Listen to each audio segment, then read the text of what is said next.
guess I've just been streaming a lot. I really didn't need to buy it.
Hi, Papaya. How are we all doing? Happy Sapphic Sunday. How are you? Hi, Possum. Thank you for the 110 stream. Put your clothes on.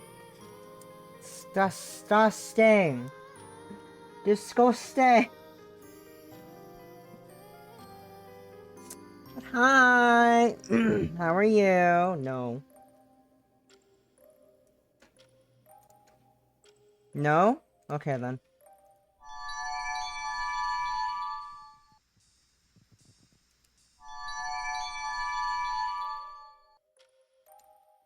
I see how it is. But how are you? How is your Sapphic Sunday going? I'm doing I'm doing pretty okay. Doing pretty good. I want to say I finished the flat colors, but also the flat colors just me using the paint bucket tool for most of the time. But I finished the flat colors for all 3 people.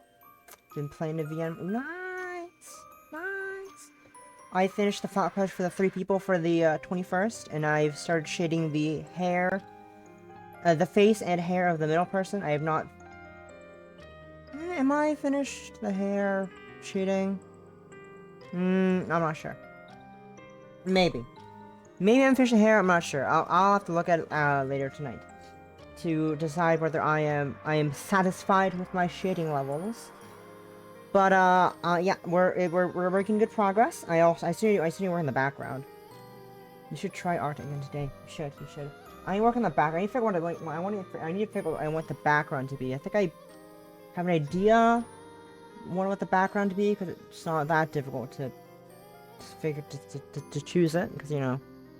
But also like, do I want to copy it or do I use a different background? Is the question. But anyways, that's besides the point. Art is pain this weekend. Oh no. Add a T at the end. Art is paint. Art is paint his weekend.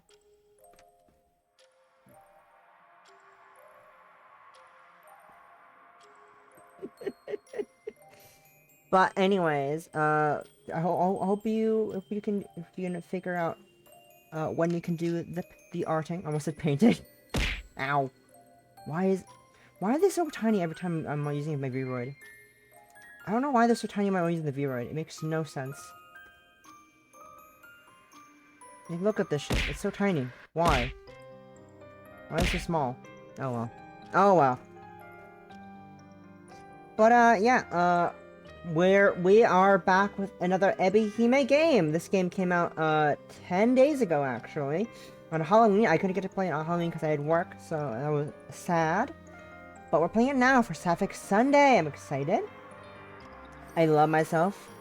Some lovely toxic Yuri. I am very normal.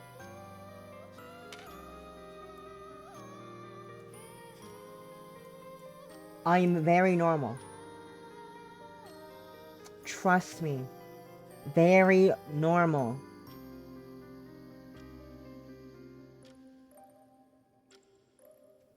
Anyways. Anyway.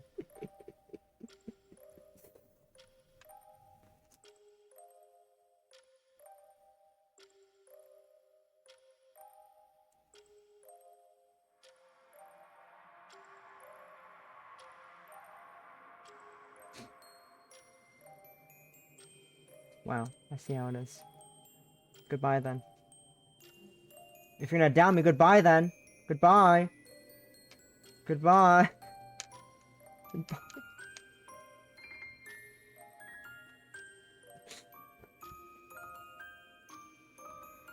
Goodbye then, Poss. Alright, let's get to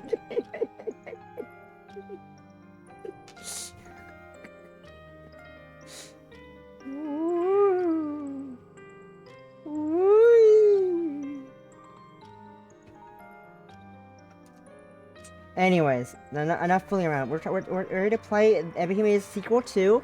It gets so lonely here, which we talked about a bit yesterday. We talked a little bit about it yesterday because it is a great game and it's a very normal game, very healthy game, but healthy relationships. We're playing the sequel, The End of an Obsession. which is also clearly very healthy and normal relationship. Very, very normal. Very normal, very healthy. Also, also extremely, a very big tangent. Off topic. This morning I realized this morning I realized I have free will. And I could have, but I didn't. But I could put a squeaker in Rat's ass. I didn't. But I could have. Free will? I could have, but I didn't. Because I don't know where the fucking seam on this thing is. It's too difficult to find the seam on Douglas. None that, I have 2 messages on Messenger.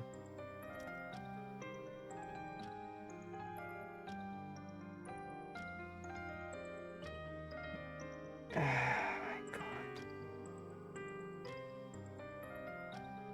Dude. I swear to fucking god.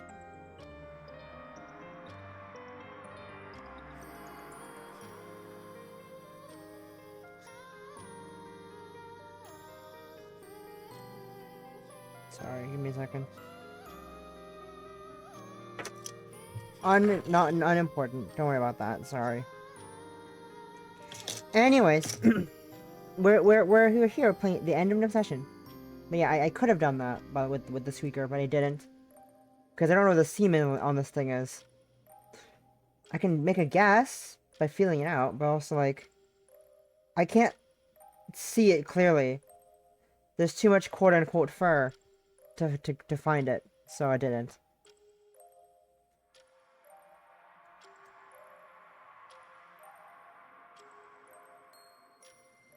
I see the tail is attached to, but that's. Anyways, we're playing with a Bohemian game. Sabbath Sunday, lesbians. Yeah. Lesbianism. Am I right? Lesbianism time. So I know very little about it. All I know is about that this is a Yandere Toxic Yuri, and that's it. And also it's a sequel apparently to It Gets Alone Here, which I am interested to see how it's a sequel. The Toxic Yuri strikes again. It does. It does. Code 71. Right, let's start the game. Also, I hope the game volume is good. You enjoy the music, and the bird chirping is quiet. That's fine. I'm gonna make it a bit louder, sound effects wise, maybe. Yeah. You feel groggy when you finally wake up.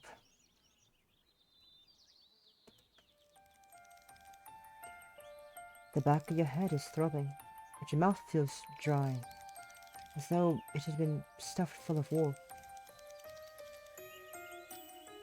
With bleary eyes, you glance about. What time is it? Where are you? And perhaps more importantly, who are you? You don't remember. Any attempts to probe the nooks and crannies of your memory are depressingly unsuccessful. Dwelling upon your identity too deeply hurts.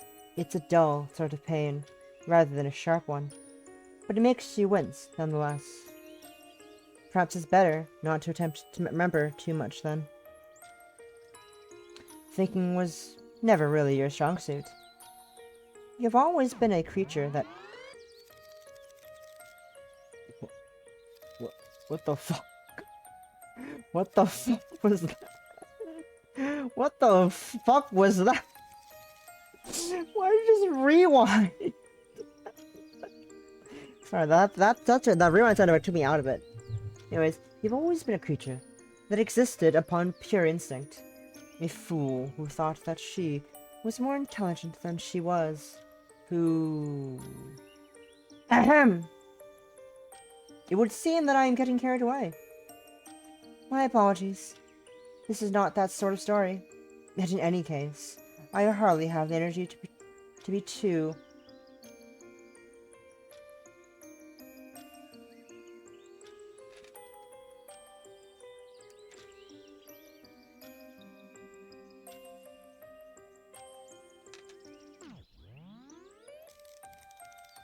Acerbic.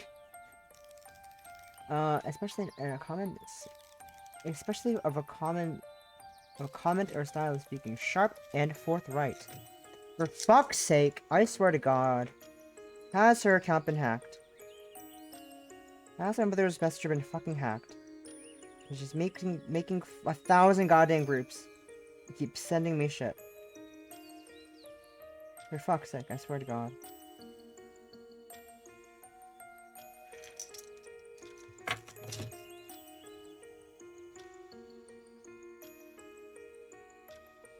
I'm afraid that has already been done before, and I wouldn't want to be repetitive. Or worse, still trite and tedious. I will try to restrain myself for the rest of this narrative. But let us return to your predicament. The rewind thing is really throws me off every single time. It throws me off every single time. Because I don't expect to hear a rewind sound effect when I'm playing a video game for this background. It's like, you do not know who you are or where you are, but with some luck, there should be something close at hand to jog your memory. It's bright. You have to blink away spots of white which bloom behind your eyelids. Hissing like a scalded cat, you rub your eyes with the heel of your palm. Your surroundings melt and twist around you, rippling like the troubled surface of a lake. Then all of a sudden, you hear a voice called to you, light and bright, and full of girlish amusement. Oh, I see you're finally awake. Who said that? Ah! Just there. You see her now. There is a woman standing by your bedside. She has hair the color of the sunset that curls around her face. Her eyes are soft, and a smile plays about her lips. She's pretty. Look at her, she's so cute. She looks sweet, like an angel. But you know only too well that looks can be deceiving. This is a Yandere version, all worrisome. You are unsure whether you trust her. It is hard to trust anybody when your head aches so much, and you do not know where you are. Especially a woman such as this, who looks so very at ease. Does she not realize how anxious you feel? Or does she simply not care? You try to ask her what's going on, but you can only get half of the question out before you start to cough. Oh, you poor thing! The woman tuts, then hands you a mug of something warm. You've been through a lot, but don't worry. I'll look after you. Now here, drink this. You look down at the cup, and it's dun brown contents. Ask it. Is this really safe for human consumption? Yes, it's fine, silly. I'm not poisoned, if that's what you're worried about. In fact, it's the opposite. The opposite? Indeed. I enchanted it to soothe any unwanted aches and pains, and I'm sure your head is aching. It must be after everything that's happened. What happened? Now! I'll only answer one question at a time. It'll get confusing otherwise. And you must be plenty confused already. Now drink. Now come on. Drink! You are a little hesitant to fulfill this woman's request. She is a stranger, after all, and you have no idea what the liquid inside the cup is. This could be some sort of trap. But the woman is smiling, and she doesn't necessarily look wicked. Perhaps you can trust her. You bring the cup to your lips, not knowing what else to do. The weight of your expectant stare is uncomfortably heavy, and begin to sip. Are you sure about that? Are you sure about that? Says Mr. Cena. The drink is warm, surprisingly so. It makes your lips tingle. Make sure she doesn't look like she's plotting something? Nah, impossible. Impossible. Pretty woman could never. As for the taste, oh god, I need a new wire for this headphone.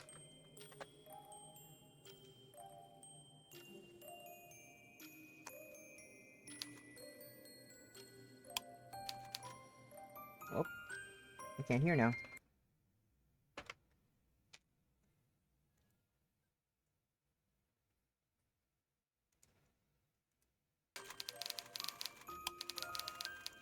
Okay, I can't hear again. I know. This wire is fucking dying. This wire is... I think I just destroyed the wire by how much I've used it. And that's a shame. Anyways. That's besides the point. As for the taste, well, it's not unpleasant.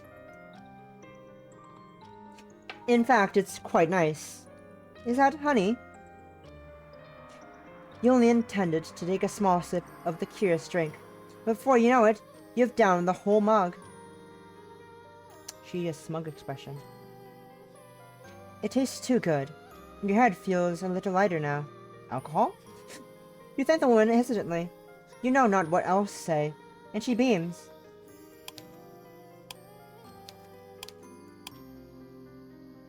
Also, I love the UI design for this. Still, it's still very pretty. I like it a lot. I like the theming. It's very nice. It's all right. I thought you could use a little pick-me-up after everything. You've not had any easy time. You've not had an easy time of it. You've not had an easy time of it. Haven't you? No. You don't remember? The woman asks. Not a single thing. Well, maybe that's for the best. What happened to you was probably quite traumatic. Though I try not to I try to be gentle. I didn't want to cause you any undue hurt. But here's the thing. It's surprisingly hard to kidnap a princess or a palace without causing a bit of fuss. The woman laughs. Her laughter is light. Just like her voice. And it washes over you. It ought to be soothing. Just like the drink she prepared for you. But it isn't. Your shoulders do not get any looser. Instead, your whole body tightens. A princess, did she say? Yes, that's right. You're a princess, and I'm a witch. Everybody in the kingdom said you were singularly beautiful. Not that I put much stock in that. Those rumors, of course. I mean, how many people can say that... Oh, sorry. How many people can say they've actually seen a princess? Sorry, I had to...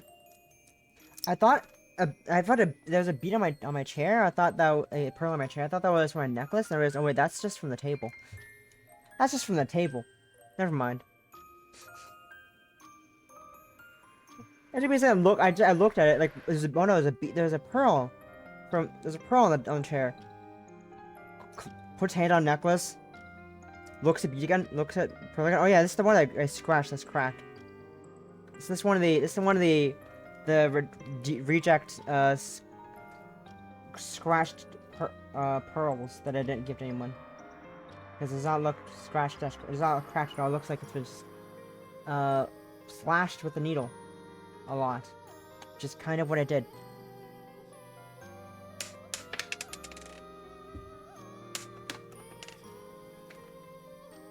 Oh, that went under the fan. Oh well, that's fine.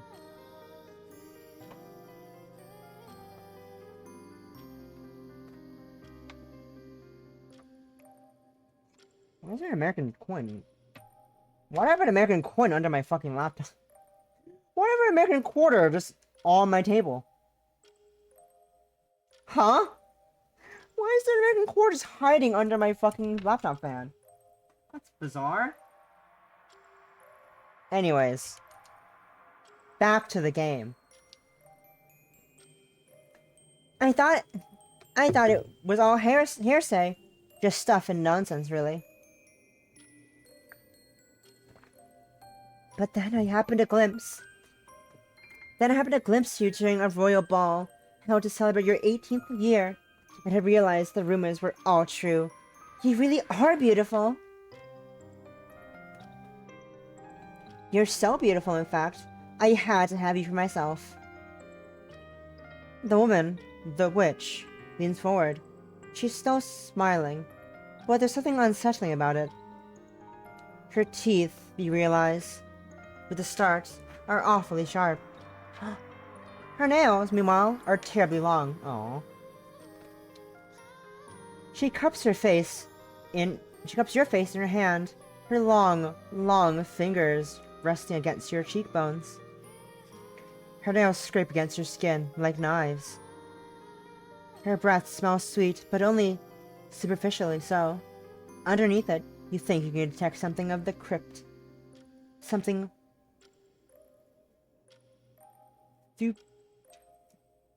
What would it?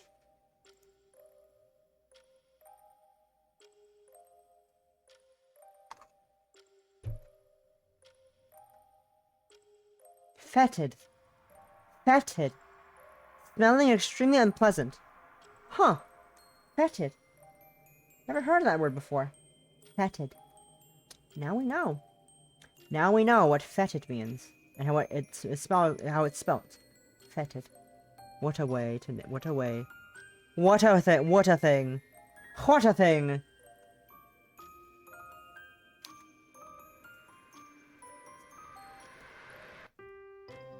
I've been lying low for a while. Keeping to myself. I've been awfully good these last few hundred years. But it does get boring. You know? Always being on my best behavior. Does it perchance get so...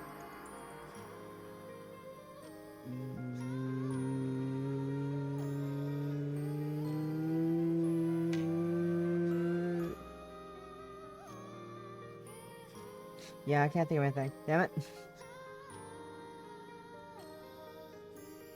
I'm a witch, so I'm supposed to cause the odd commotion here and there. It's all part of the profession. Witches exist to curse people and to cause problems. Hello, phone. What are you yelling at me for now? Oh. It's blue sky. Oh, here goes Messenger again. Oh, God. What the why does she keep doing this? Why does she keep doing this? I don't understand.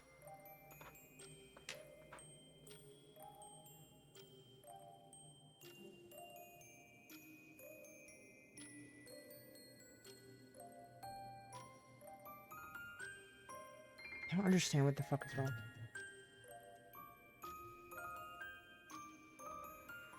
Lightly, the witch... Whoa, voice crack.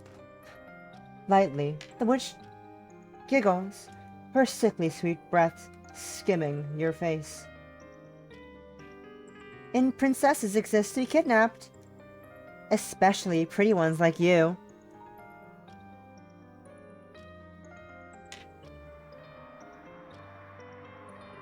That's the way it is. It's the way it's always been.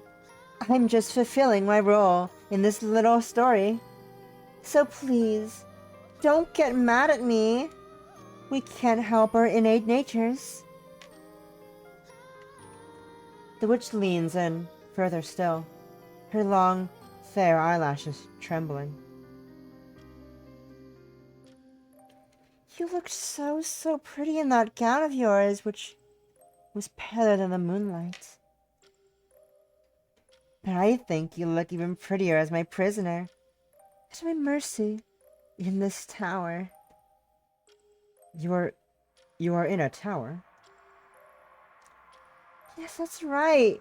It's a nice tall tower, out in the forest. Nobody knows where it is except for myself and it's protected by all sorts of enchantments.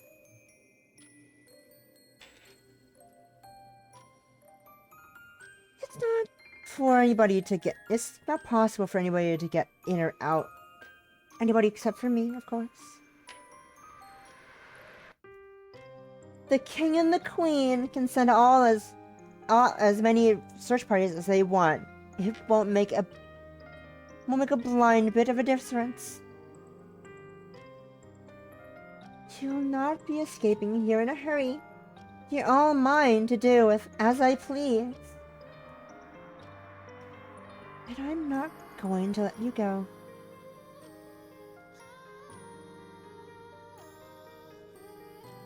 The witch's eyes flashed like lightning.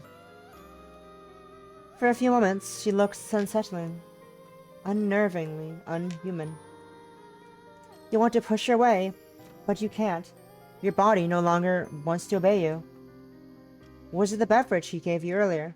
The one which tasted of honey? You do not know. You do not. You have no earthly clue why your body was frozen. Why you cannot bend your fingers. Or blink your eyelid. Oh god. Or blink your eyelids.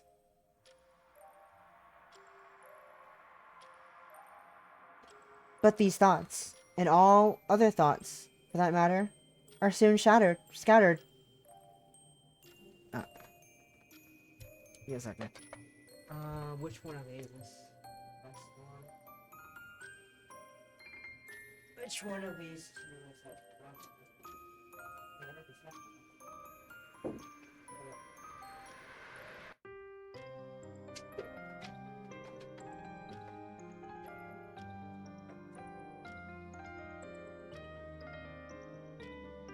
Nice.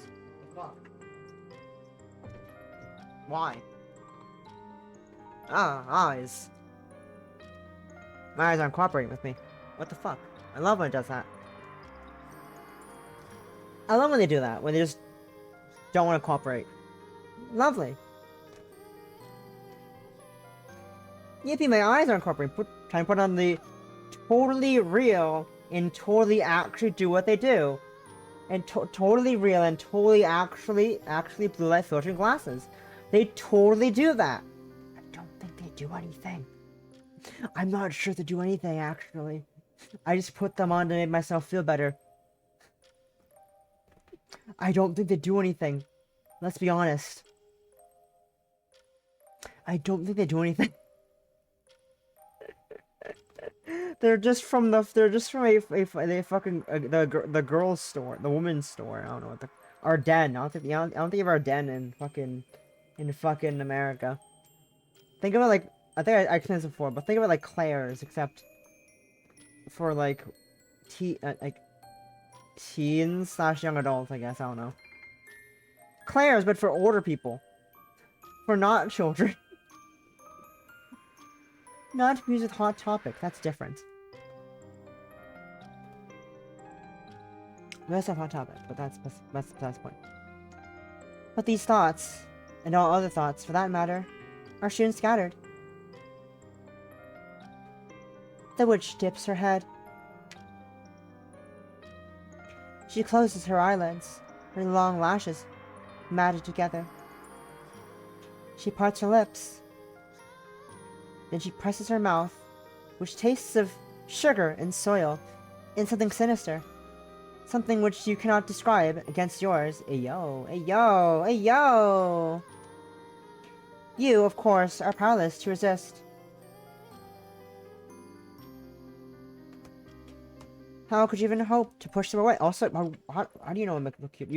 I never wore glasses, but you've never seen me wear glasses before, Awesome. You've never seen me wear glasses before. As far as I remember, I didn't wear any glasses in Offkai. I carried them around in my bag. I carried around a circle of glasses just for the funny aspect meme. But I don't think I ever wore them. So like, especially I didn't wear these ones I'm wearing right now.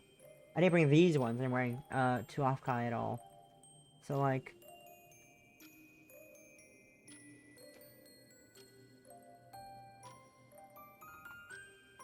No, you haven't.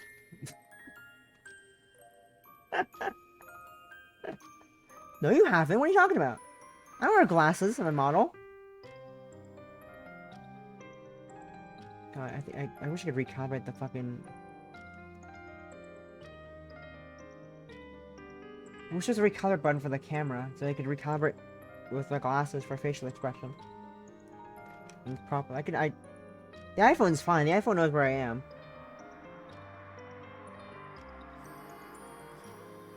Use a classic glasses swap. Possum, my eyes would hurt. I've worn prescription glasses before that were not mine, and they hurt. Dawn, don't do that to me. And you'd be blind. Yeah, you'd be blind. You'd be blind. And my eyes would hurt looking through your glasses. So, like, I don't think that's good for anyone involved. That's, like, horrible for everyone. Ooh. I assume this is on... Yeah, that's not my account. Why did someone just follow him right... What?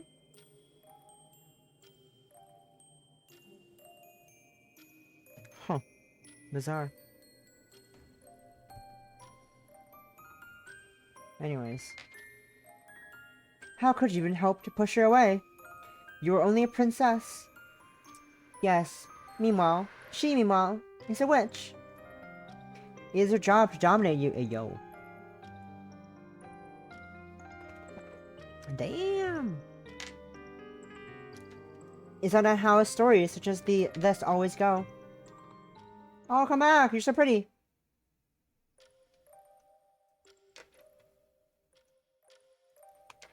Yes, grabbed it. Aha! Snagged it. I think.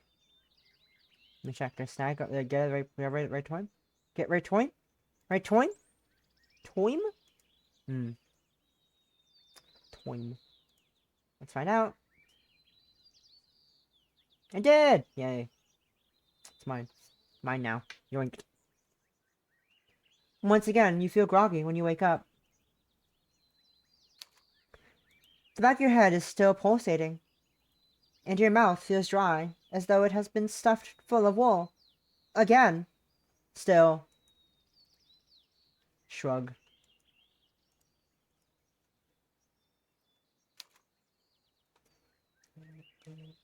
Hello, phone. What now? No, nothing. Your stomach, meanwhile, is coiled up in knots. You feel sick. What time is it? You sit up in bed, clearly half asleep, wiping your eyes with the back of your arm, when... Oh, are you finally awake? Oh. Oh. You glance up, your head snapping into position, like a ball-twitched doll's. You recognize the woman. She is standing by your bedside. It is the same woman you saw yesterday, the one who looks like a rose. Did she not say she was a witch? How very curious. You ask the witch what she is doing. An innocent query. Tempered. Tempered by sleep, which makes her laugh. What does it look like, my dear? I'm waking you up. Well, yes, you can see that.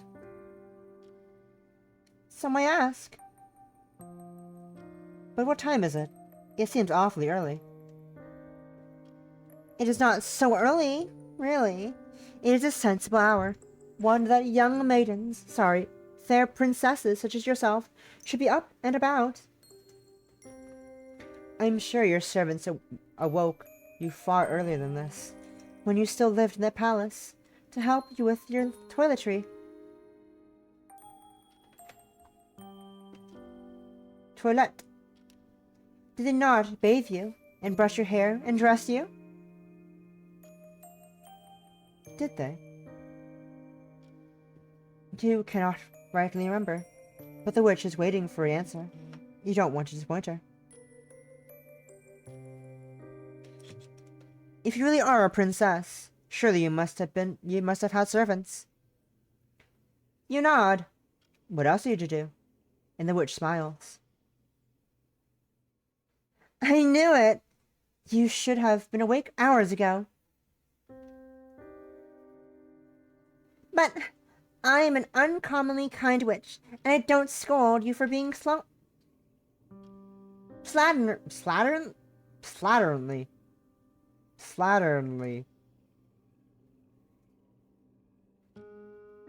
Huh.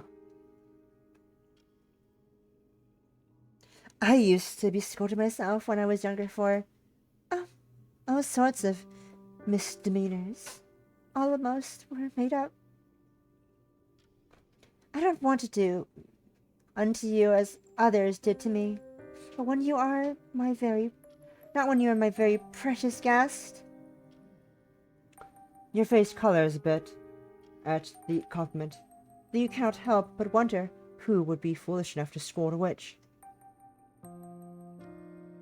I wasn't always a witch, you know. Was she not? No. People aren't born as witches, dear. People aren't born as witches, dear one. They become them after being subjected to enough hurt during their lives. They wish to shed their former selves, so that they might attain power of their own. Maybe have a wish granted. You have a weird white creature come ask you get what powers, and then you get powers. Then you get depressed. Then you are your witch. Oh no.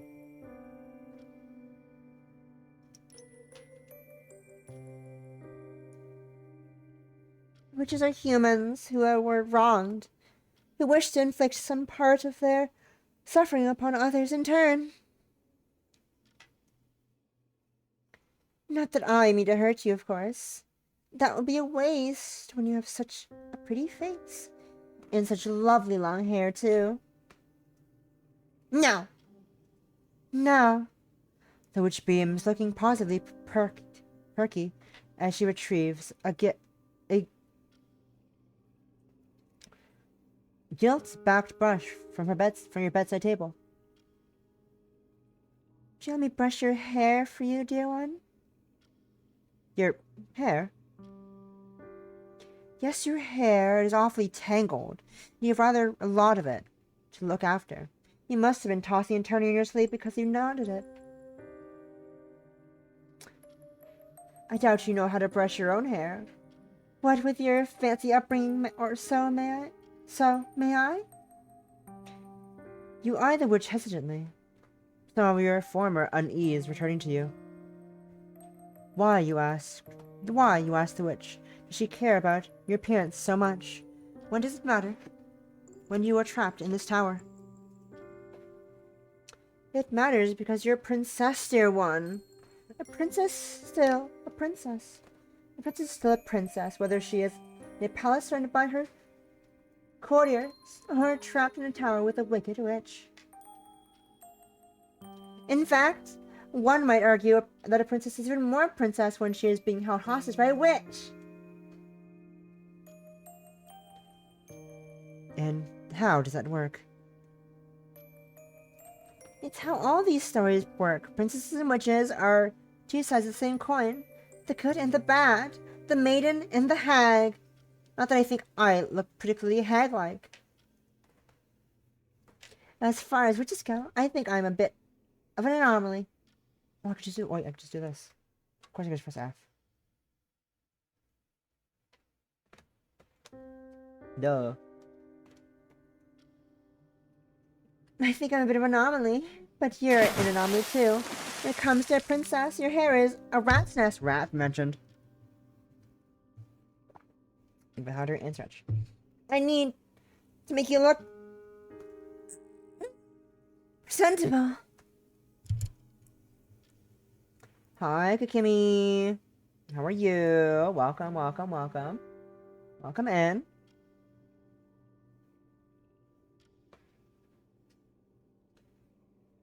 Indeed, definitely. Hag and rats mentioned. Back to back. Oh no! Well, good luck at work, Akakimi. Be safe.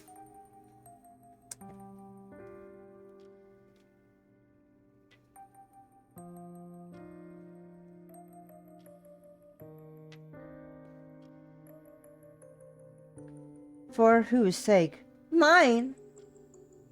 For the sake of a satisfactory story. For the sake of a satisfactory story.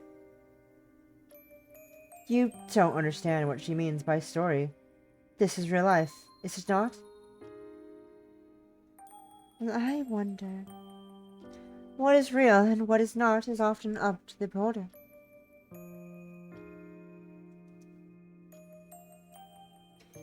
You wouldn't wish to look disheveled should a handsome prince chance by your tower, would you? That would make an awful first impression. Is it likely that a prince would stop by here? None the slightest, but hope does spring eternal. If daydreaming about being rescued keeps you going, then who might rob you of that opportunity? Goodness, this is so gorgeous of me. Generous of me. Fucking phone. What now? Of course.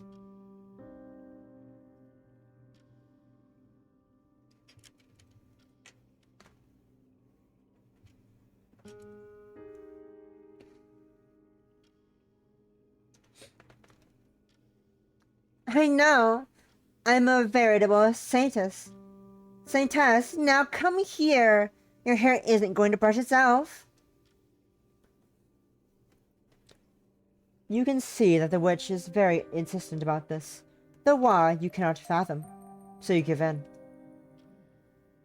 It isn't as though you have many other options, being locked away in this tower as you are.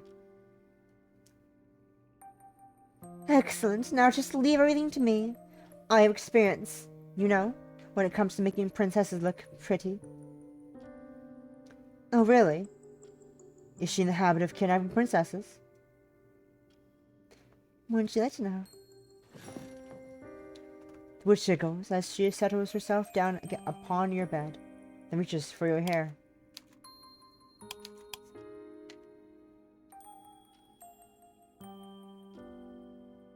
Your body tenses at this initial contact, as if fretful, she might strike you, might slice you. But the witch, despite her title, does neither of those things. Instead, she begins to work, as obedient as any drudge, running the comb through your locks over and over and over again until they start to crackle.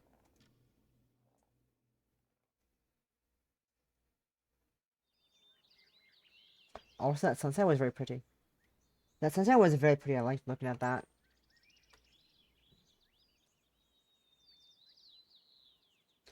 We have eye drops. Give me a second. You're back. Let's see if we have eye drops.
I found eye drops. We're good.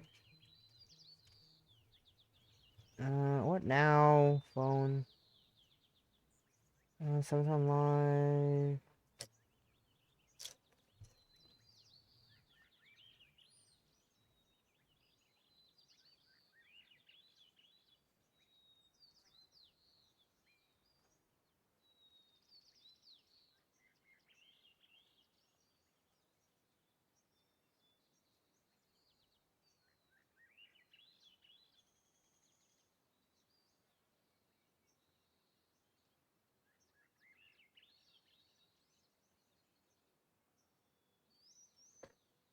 What the fucking noise? Get out their phone.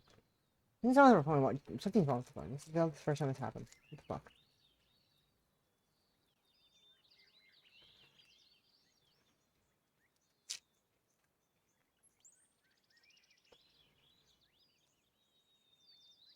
I'm a Twizzler. I'm consuming a Twizzler right now. Oh.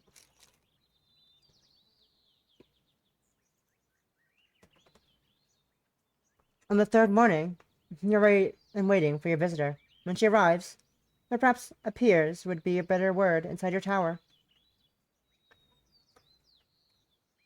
You can expect the witch's presence, so you're not surprised when she takes a seat at the side of your bed.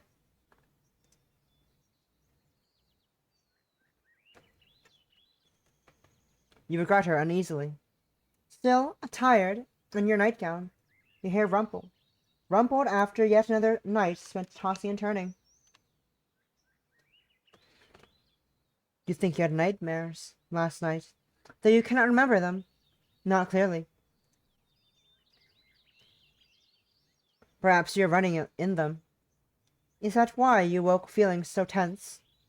Your heart beating a staccato rhythm inside your breast. Yes, that sounds about right. You were running. You can recall, albeit faintly, through a forest. A forest.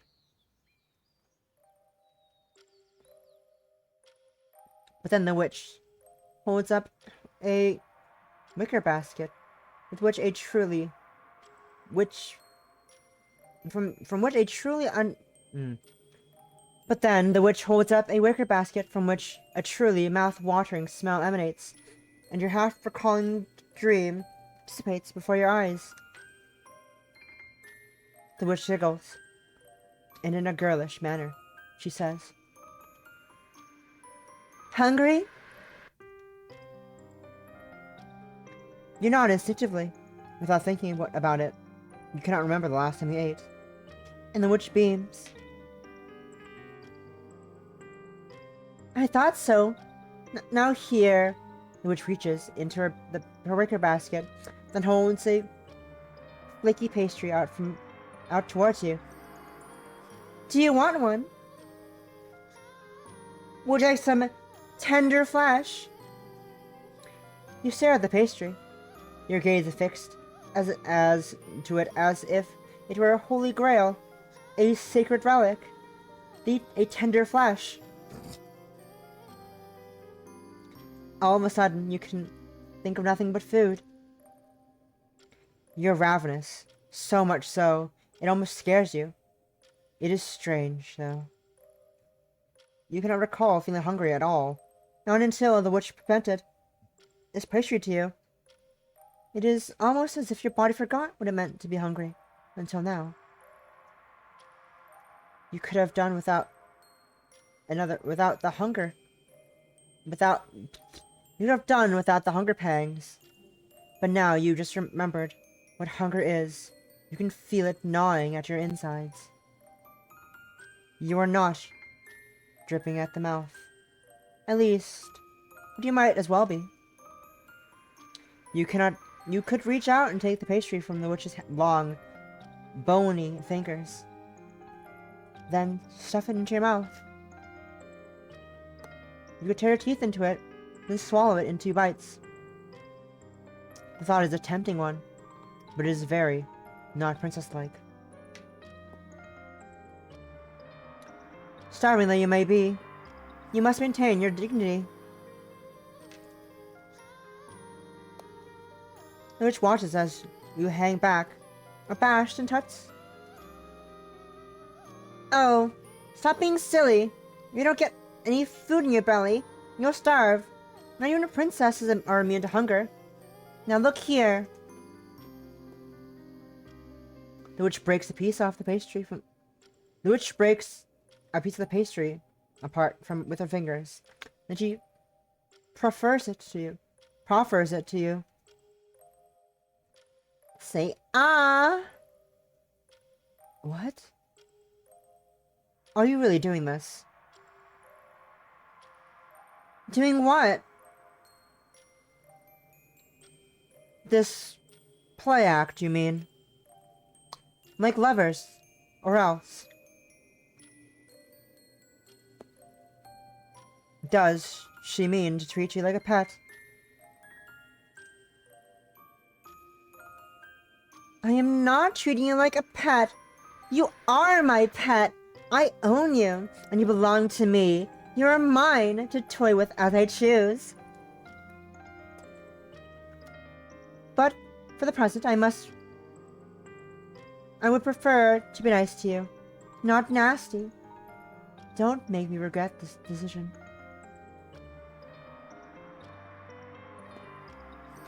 The witch's eyes narrow.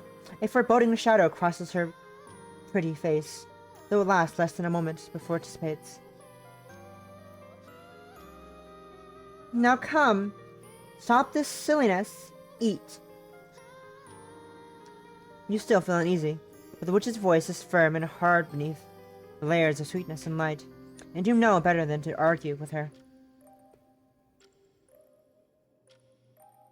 You do not want to incur her wrath.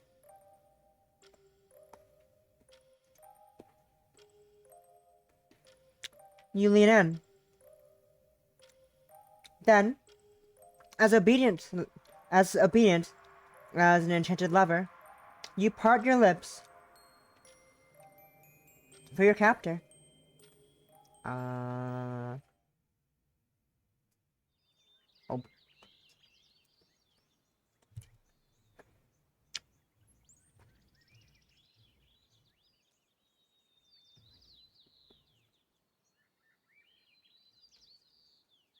What the fuck is wrong with my mother's Facebook? Why does she keep sharing YouTube videos to a group of people? Why does she keep making groups on Facebook Messenger and sending Vietnamese fucking videos on YouTube? What the hell is she doing? What's wrong with her account? What's happening? Huh?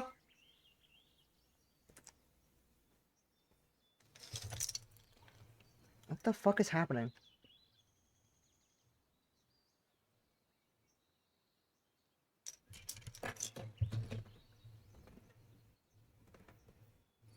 You spend your fourth day in the tower, sitting by the window, looking out over the forest, which surrounds you.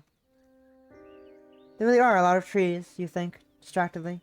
Your legs dangle over the cool lip of the sill.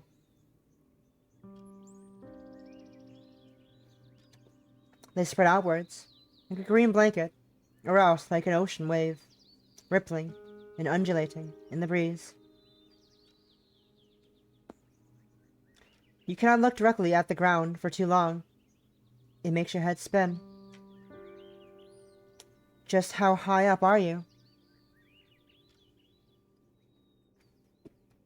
You ask this question to the witch, who is brewing a pot of tea over a small stove. She glances at you, a small smile playing about her lips, and says, "High enough, dear one." You ask her how high that is, and she chuckles. Why does it matter? You won't be able to leave regardless, not unless you sprout wings and fly like a bird. Do you think yourself capable of such a feat?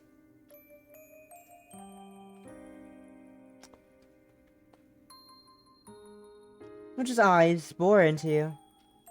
They're sharper than knives, and they make you shudder.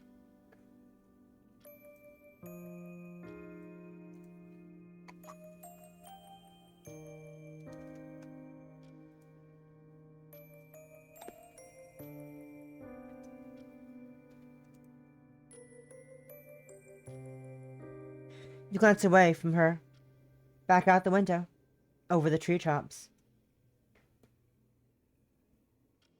There's a moment of silence. Then you ask the witch what she would do if you did try to jump from the window. What would happen then? Then you would soon discover that you are not a witch or a bird, and you cannot fly. You would hit the ground and you would break all of your bones, and that would be that.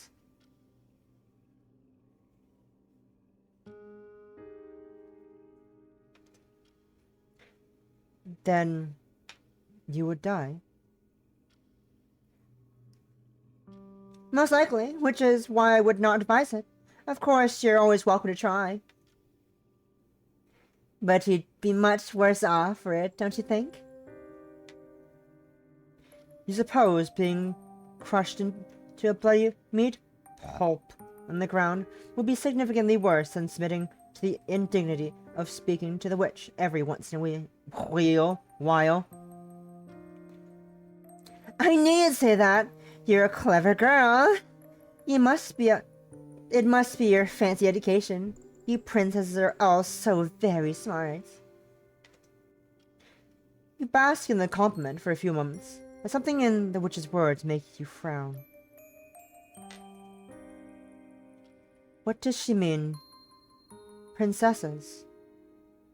Why the plural? Are you not the first princess she has captured? Oh, well. You know how it is. We witches are very long-lived. We have 9 lives, just like cats, princess. Meanwhile, only have 1. It would be awfully lonely if I had to pledge myself to 1 princess, and 1 alone. Then, when I have endured for so many years, would it get lonely? Would it get so lonely? Perhaps? In this place? You understand that, don't you? Then are you not the only princess she's kidnapped? Of course not! So long as princesses exist, witches like myself exist, to lead them astray. But worry not. In this moment, you're the only princess that I have, that I care for. And I will take good care of you. I can promise you that. One might say, princesses are so cute. She could just eat them up.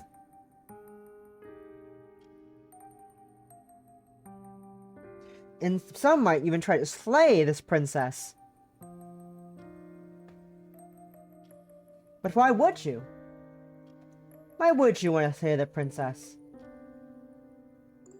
She becomes a wave of blood and viscera, pieces of her splattering against the walls. All that remains in the center of the room is a skeleton of blades.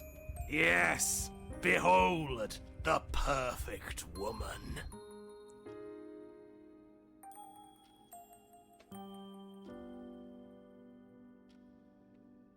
This is the sunset background. This one, that one's so cute. I like that one. So pretty.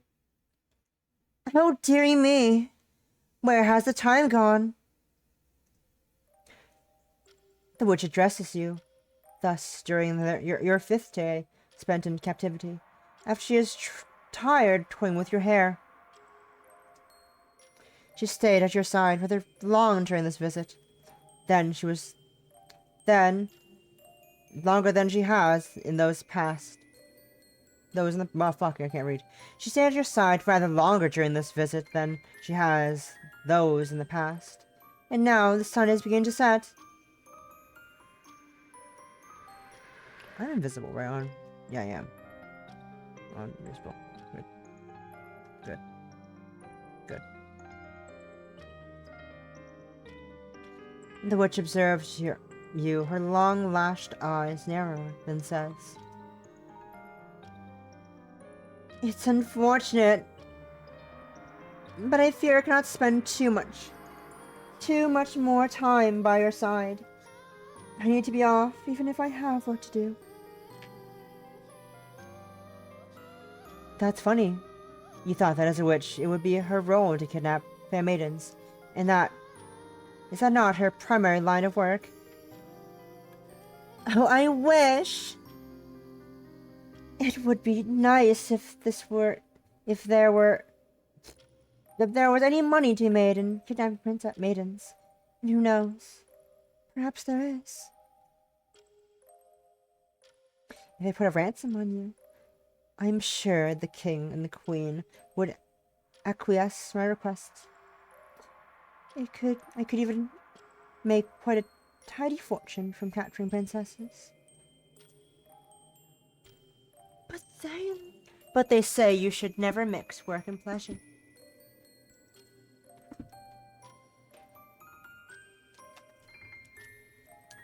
A pox on capitalism, not letting witches kidnap.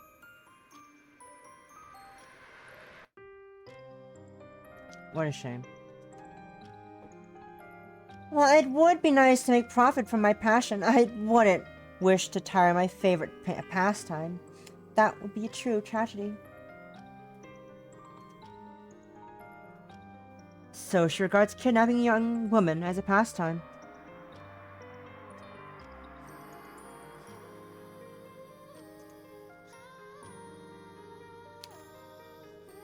Well, what else would it be?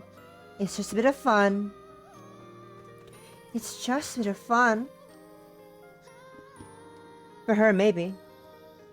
But for you? Oh, I'm sure you'll get used to it soon enough. I've not been too unforgivingly wicked to you, have I?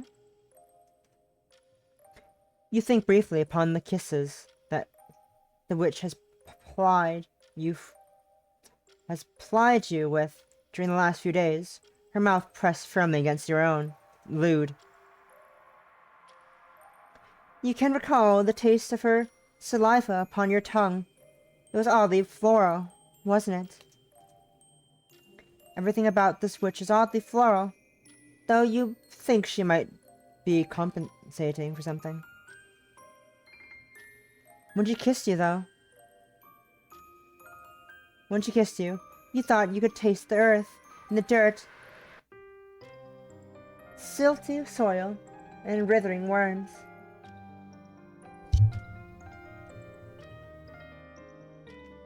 Not only that.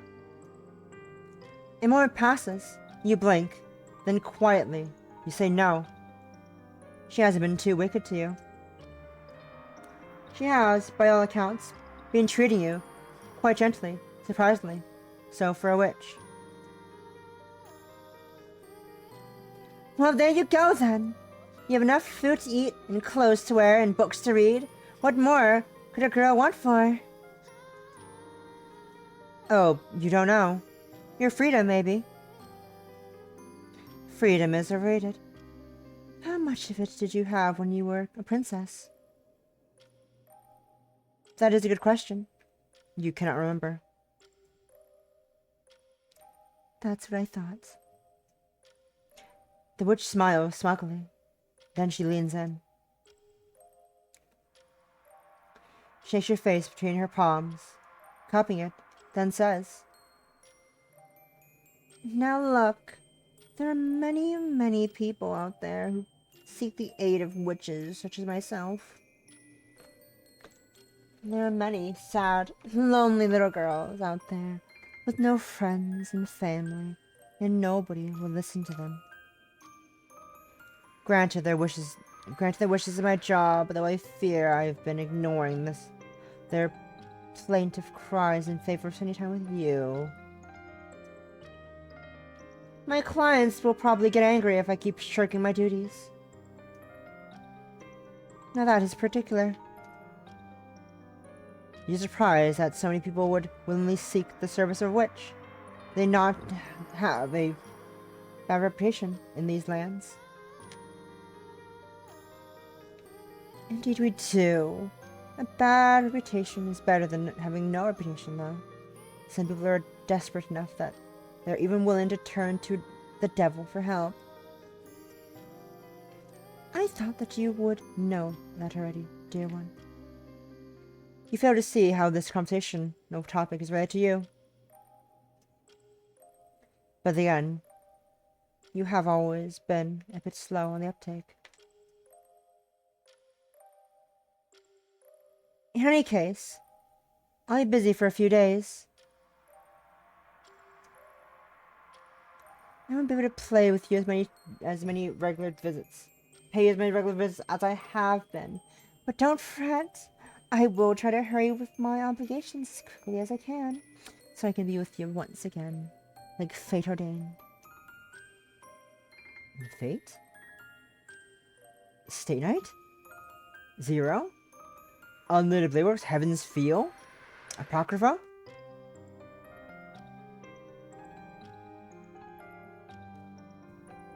Grand Order? Samurai? Ow. Why? Rude?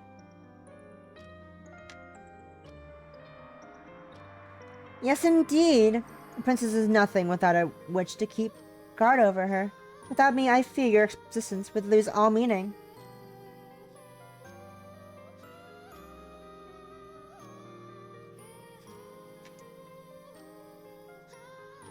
But I would lose meaning without you two. We need one another, just like roses need the earth in which they sprout. So of course I will return to you. I cannot help myself. We are drawn together, you and I. Yet if you wish for further reassurance, I do not mind making an oath. And look here. The witch relinquishes her grip upon you and takes a step back. For a few moments, you allow yourself to feel a flicker of relief, soothed by the distance which has now been put between yourself and the witch. But then, you see a flash of silver in the witch's right hand, and your relief soon withers. Cutie. Cutie patootie.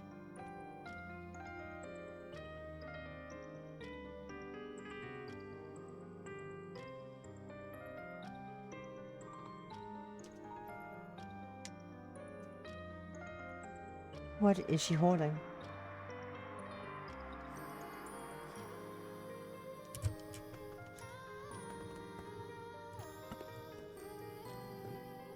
This is a knife, my dear one. Just a simple paring knife. Really. I mostly use it for peeling fruits, but it should serve my purpose well enough. Behold, blood, oath, blood, oath, blood, oath, blood, oath. The witch lifts her right hand, holding it upwards so it is level with your curious eyes. She extends her long, bony fingers, flexing them, so they seem to extend like the unfurling petals of a flower. With her other hand, she holds the handle of the knife steady. Unblinkingly, she introduces the blade of the knife to her palm. Then she presses.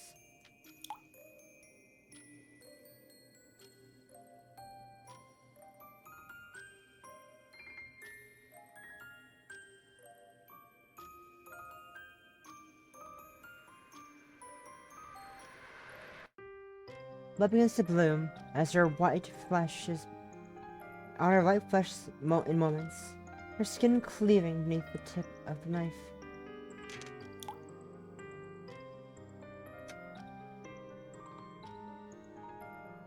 You watch, entranced, as goblets of bright red splash against the silvery blade, sullying it.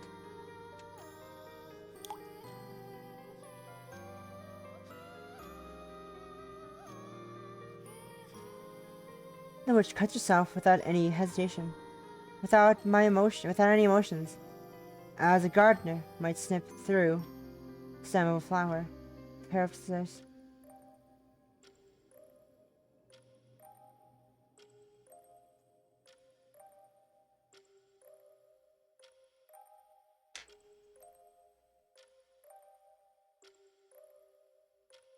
Does she not feel pain?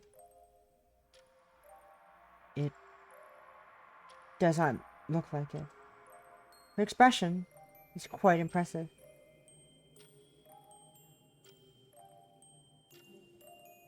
Unwavering, even. You have wondered before, but you're quite certain now. She truly is not human.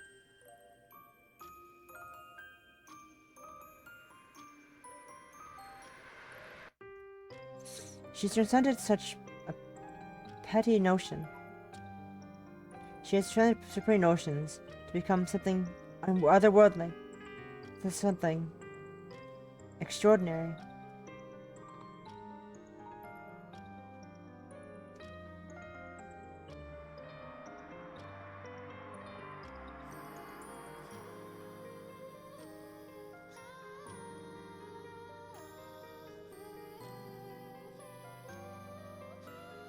Now, let me do the same to you. Hi, Ming. Does she mean to? Ah, you had it. Awesome.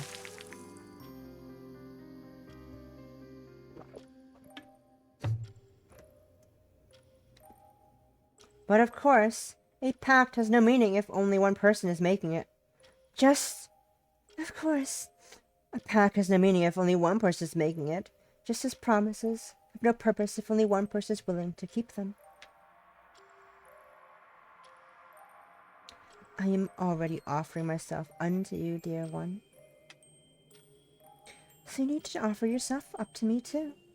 That way, we will always be bound together, not through words, which are flimsy, but through something much more immutable. Both paupers and princesses are capable of telling lies, but blood is always honest. The witch speaks in a curious sing-song, which does not match how cold and humane her eyes are.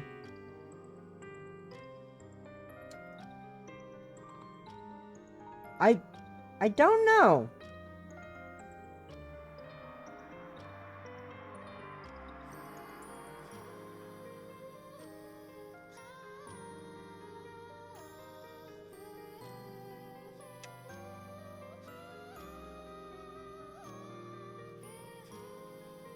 She brings down her knife. Anyway, here, for you. I love you. I love you too. Yeah, I saw that coming. I saw that coming. I saw that coming. She brings her knife down, smearing copper brown with her own congealing blood against your palm. Even before Ming was gonna use her prime. Imagine. She presses the blade to your skin, which is soft and yielding, unmarked by any calluses. Yours are hands which have never known hard work.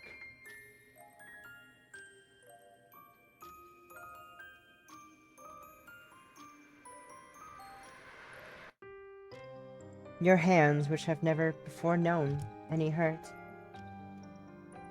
There. Just stay still. I think so. I think it still counts. I think I still got money for it.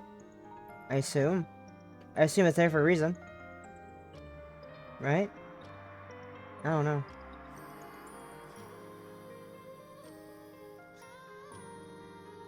Just stay still, alright? That's a good girl. You're doing so well. But that was before you met the witch.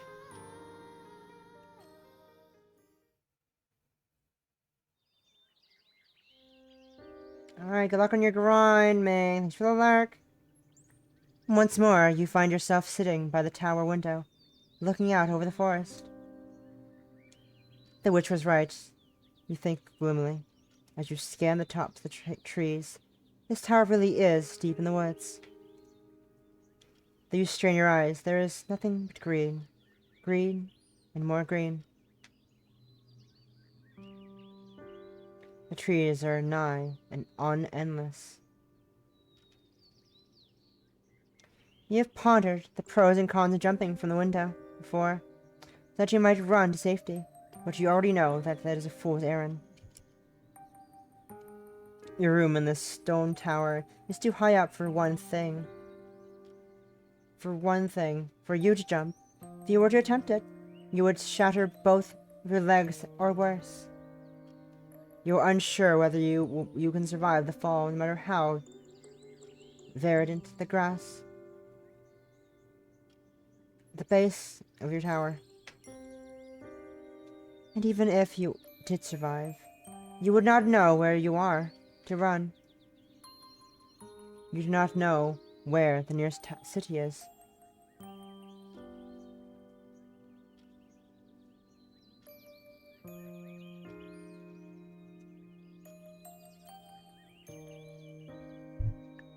For all you know, it could be miles and miles away.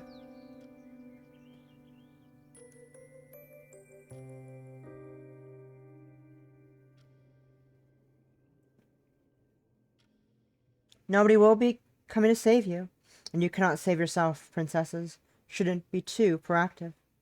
That isn't how stories like these are meant to go. Like a good little girl, you sit by your window, looking out over the forest, which stretches on endlessly, and you think. You daydream, and you dither, but in the end, you do absolutely nothing.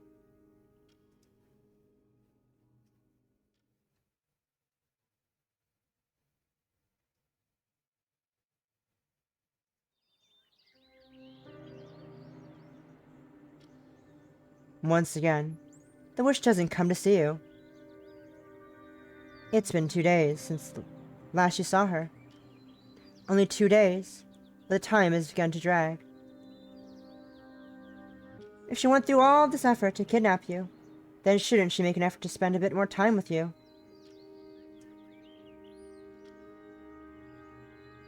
You have to give her a piece of your mind the next time you see her.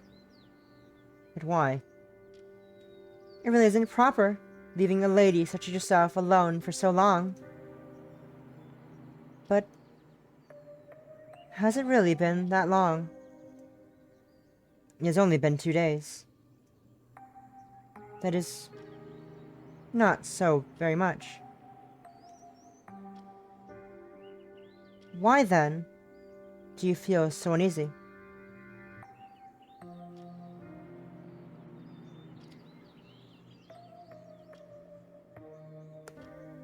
You have a vague feeling that in your past life, or life you can't remember, you did more than sit around or lying about.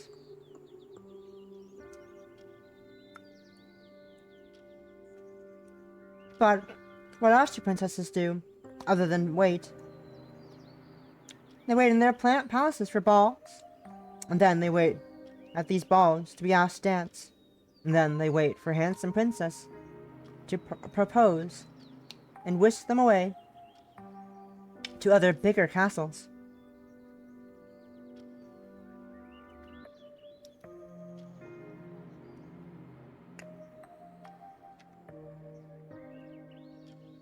You should be used to all this inertia. This yawning, empty nothingness. But it still gnaws at you.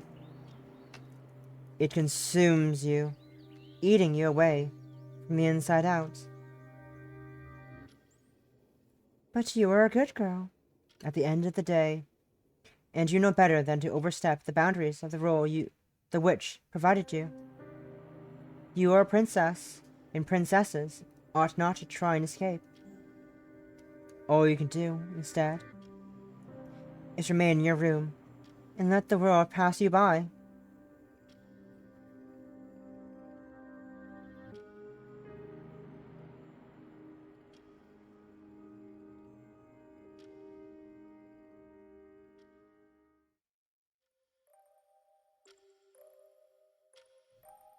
Dear one, it really is good to see you again. We missed you. That is what the witch says when she appears in your tower one sunny morning, after soothing down the satiny fabric of her petal-shaped gown, adjusting her hair. You jump on hearing her honeyed words and drop the book you were perusing from your awkward, fumbling fingers. Wide-eyed, you glance towards the window, where your unexpected, that perhaps anticipated, guest is standing. You hope it does not show on your face. You do not want to be too woefully obvious. But part of you is relieved to see the witch again. You still do not care for her, of course. She is your captor, but her company is better than no company. Though you have always had a fondness for reading, books can only alleviate.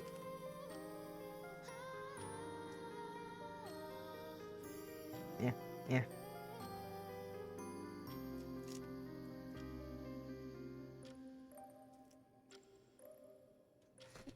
Though you've always had a fondness for reading,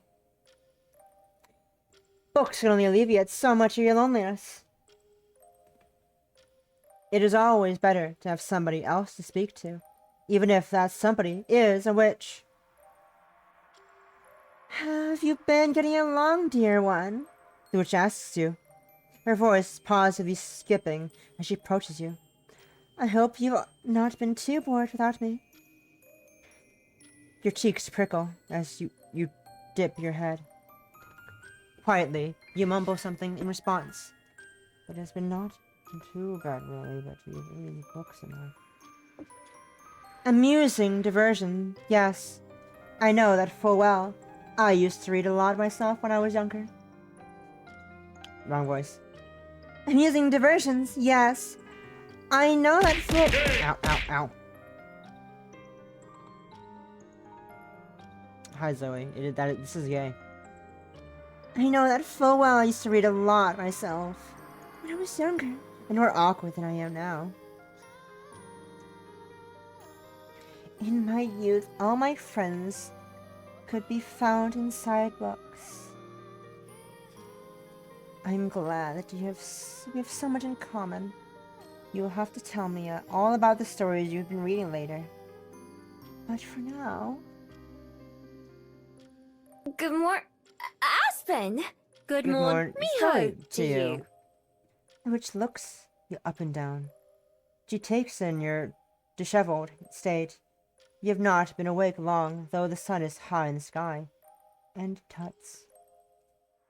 Your hair is full of more knots and tangles than a brambled bush, and the collar of your off-white nightgown is slipping down one of your shoulders.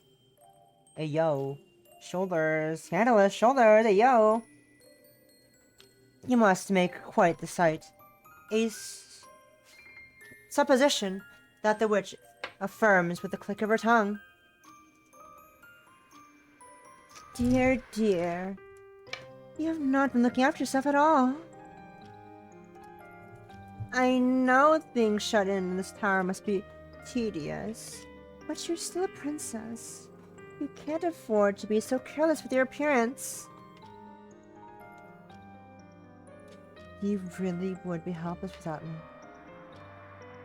The witch retrieves a brush from your bedside table, then approaches you. Let's get you looking pretty, shall we? The mattress depresses beneath the witch's thighs, and you sigh. You know there is little point in trying to pull away from her. Even if you did, where would you go? The witch is all you have. Without her, you are nothing. Your own worthlessness has already been imbued deep within into your bones. You do not want to admit it. But even you cannot deny the wave of relief which comes when you finally submit to her.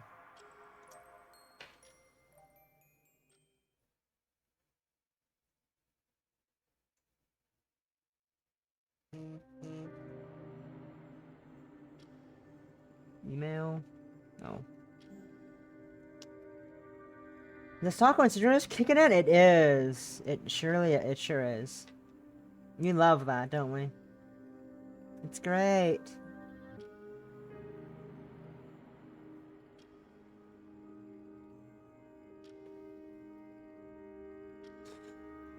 The witch stays with you in your tower for a few days, just as she did when you were first incarcerated. She tells you stories about her travels, about the sad girls whose wishes she so kindly granted. She also tells you fairy tales, some of which you remember, though vaguely, from your childhood. She toys with your hair, weaving flowers through it, and she brews you cups of tea to keep you warm.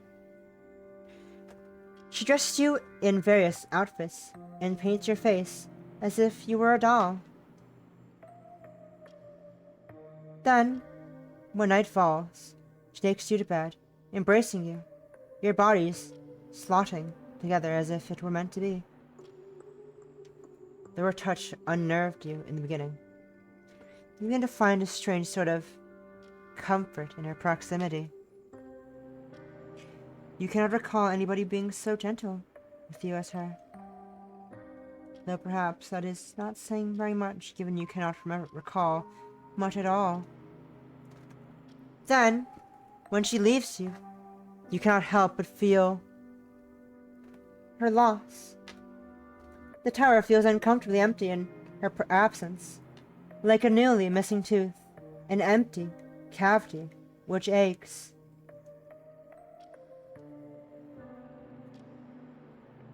You sit up in bed in the morning after her departure and toy with your hair. You run your fingers through it just as the witch did, but you're hopelessly clumsy and your fingers falter. You try to braid your hair, but you cannot manage it without it coming untied. Part of you wonders whether this is not some great failing, given you're a princess. Are princesses not supposed to take great pride in their looks? Primping and preening. You must be a poor sort of princess. But despite that, the witch still cares enough to try and kidnap you. That must mean that you are worth something, if not to your parents. Did they ever really love you? If they hadn't bothered to look after you, look for you, then to the witch.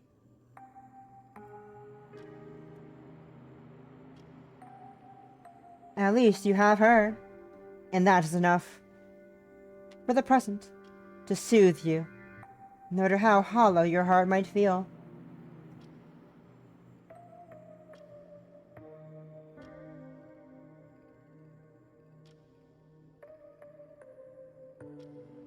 More days are passing.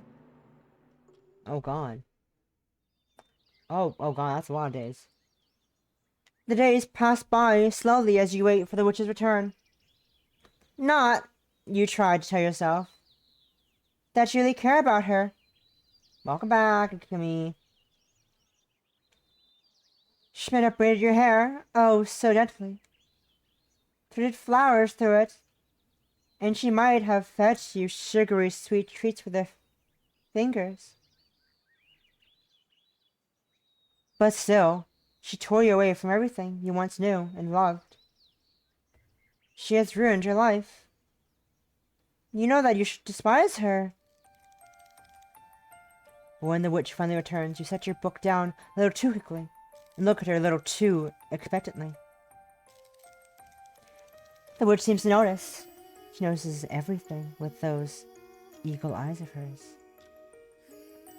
Because she giggles and says, My, somebody's eager. Did you miss me that much, dear one? Your face flushes at this like a red-capped mushroom, and inwardly you wince. You wish you weren't so transparent. You look at your feet, you cannot look at the witch, your captor, and mumble something that is not only faintly intelligent. Your response is hardly elegant, but the witch catches the general gist because she chuckles. Come now. Don't be like that. I know that you like me. I know that you like me, really. Otherwise, you wouldn't look so enthusiastic.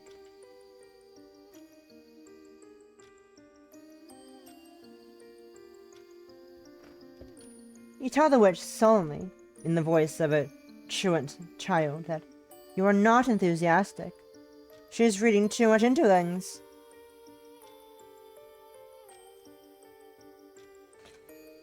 If you say so, dear. The witch smiles, then reaches into the wicker basket that dangles from the crook of her arm. It seems like you're determined to be difficult today, though. Why, I don't know. You've ruined her pretty face, scowling at me like that. But maybe this will cheer you up.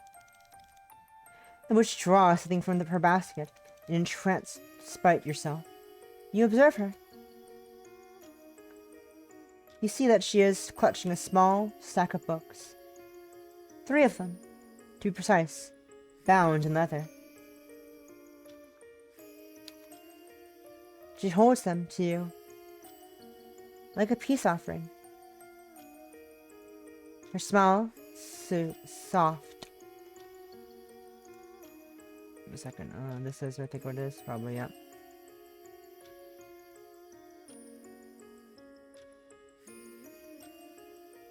Here. Is this enough to satisfy you, you dear one?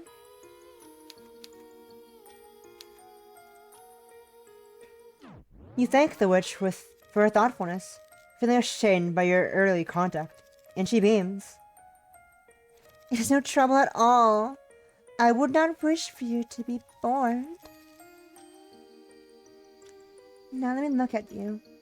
How have you been faring in my absence? I see you've been eating well. That's good. But the witch examines you critically, as a sculptor might eye a piece of marble, conjuring with their mind's eye the hidden art piece waiting to burst forth from within it. Something about the way the witch looks at you makes you tremble. Her gaze is discerning. It's as sharp as a razor. Uncomfortably so. Why does the witch make you feel like this? You do not know, but... Oh dear, your hair looks awfully knotted. I fear you've not been taking proper care of it. You ask the witch once more why it matters, and she tuts. Of course it matters. If you stop paying attention to your appearance, my eyes might begin to wander. I am a fickle woman, after all. She is hardly a woman. She is a witch. Yes, exactly. We're notorious for being inconsistent. Though I can suppose that is what happens when one lives as long as we do. The witch chuckles. The witch chuckles, then retrieves the clipped back brush from your bedside table next to the piles of books. Now, would you let me take care of you? Let's get you looking presentable. You bristle out the witch's words. How impetuous she is. Do you wonder whether your response mightn't be, in part, from anticipation? The thought of being taken care of is not wholly unpleasant, even if the one who means to take care of you is a witch. Stockholm is strong with this one.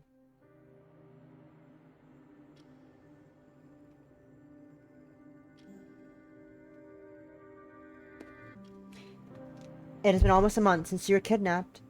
Not that you know it. Time has lost all meaning to you. Shut away within your tower. But it continues still.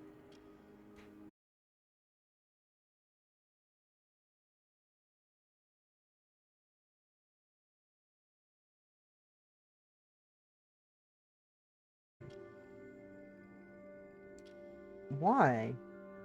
Why did that happen? The fuck? We're back. Hi. What the fuck? The heck? Why did that disconnect? Didn't that happen last week as well?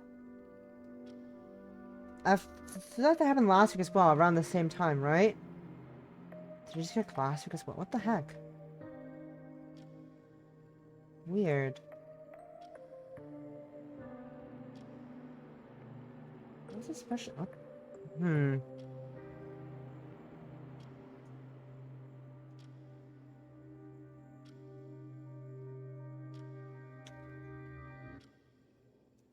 Huh. Oh, well, at least we're back, so that's a good. That's what's important, I guess. Well, it's weird. Why did it disconnect? Oh well.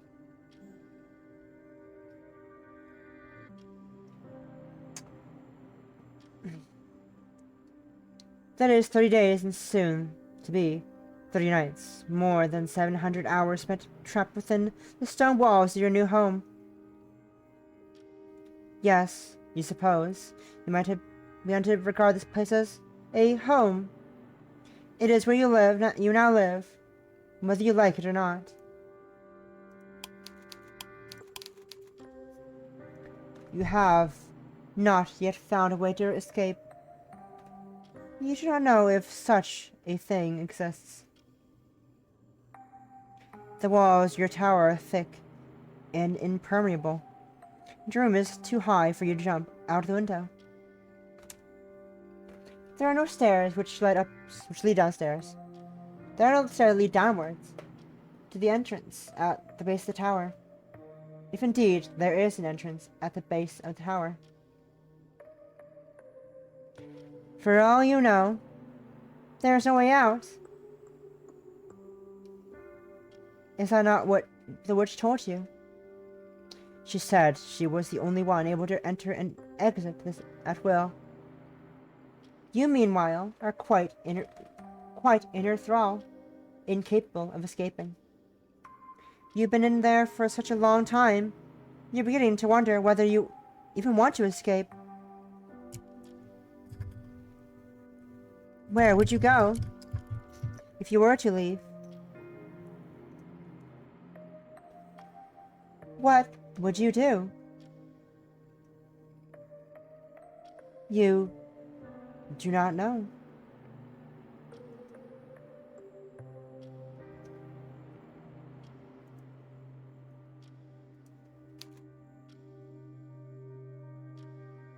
So, you continue to stay there. There's nothing else for you to do.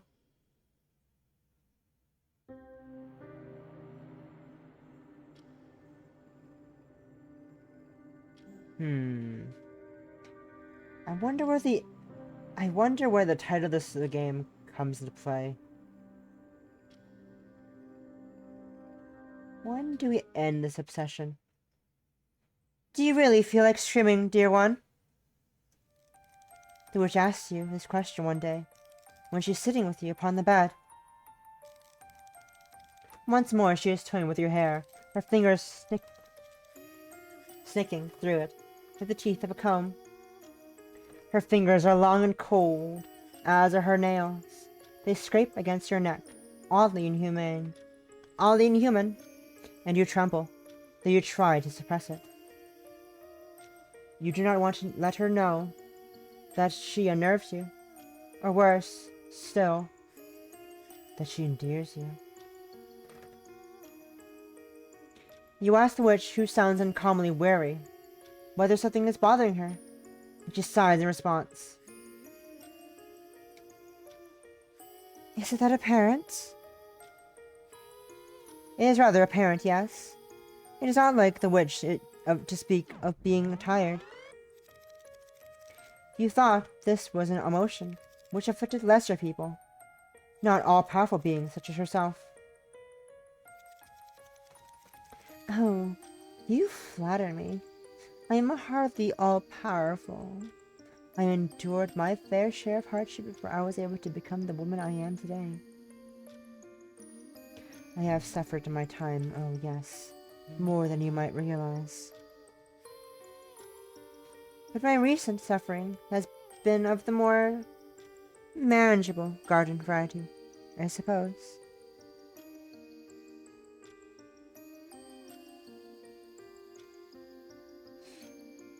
You incline your head, taking care not to disturb the delicate braids the witch is trimming, twinned against your hair. In interest. Twin braids. Long twin braids. We have Rosette again, aren't we? I feel like we're Rosette. If you don't know who Rosette was the protagonist of the last game. Also, unrelated, I need to go dehydrate beer back. Beer back, dehydrate your time.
I'm back.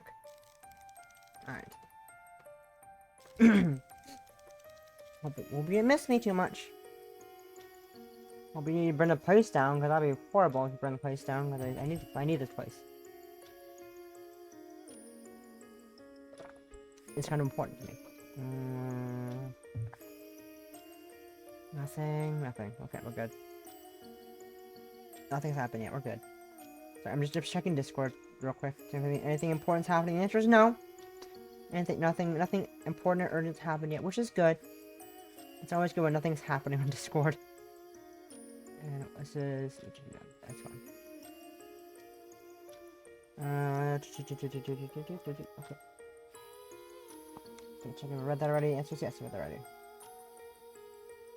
What manner of suffering could be described as garden variety? Dandelion? Garden variety game jam? Dandelion sound? It is silly, really.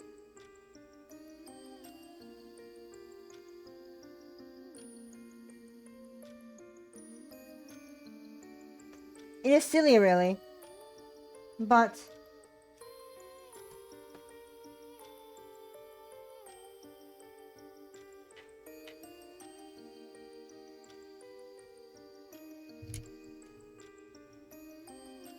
The witch clears her throat, then says...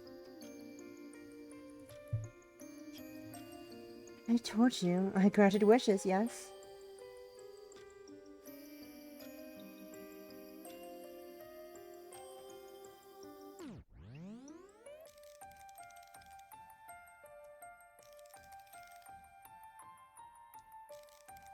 Give me a second.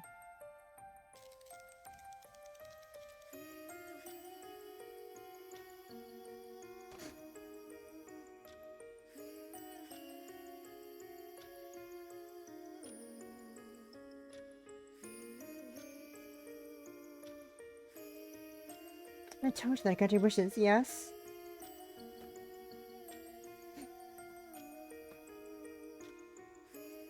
You think she mentioned it? You think you mentioned it, yes? Oh, there's the thing. Putting yourself in a sort of opposition to others only ever result in headaches.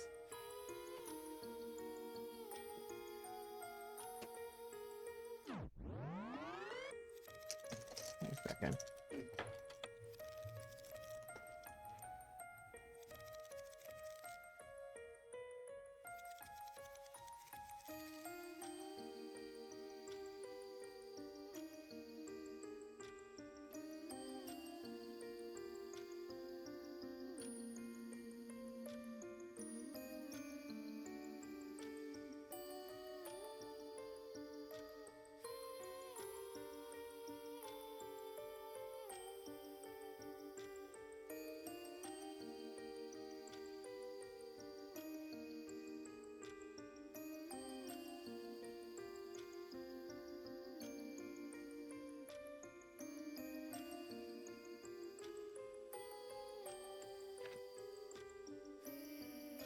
So many girls demand so very much of me. It fast becomes tiring. And they can be so ungrateful too. I've been doing my best to live up to everyone's expectations, but it wears upon me.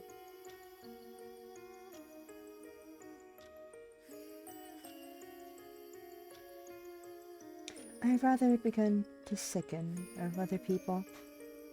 They could go and rot for all I care. But you're different. I know no matter how much hardship I have to endure, you will not leave me.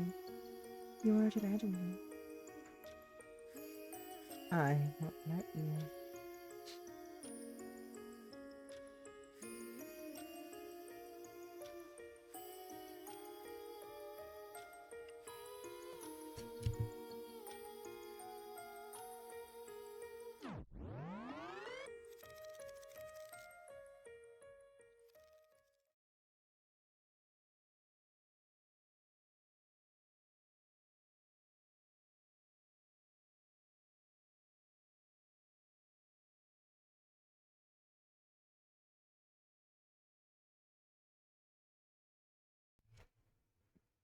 My. Really have been obedient, dear one. The witch's voice is warm in your ear. Her breath ghosting against your skin, and she sits beside you, behind you, upon your head.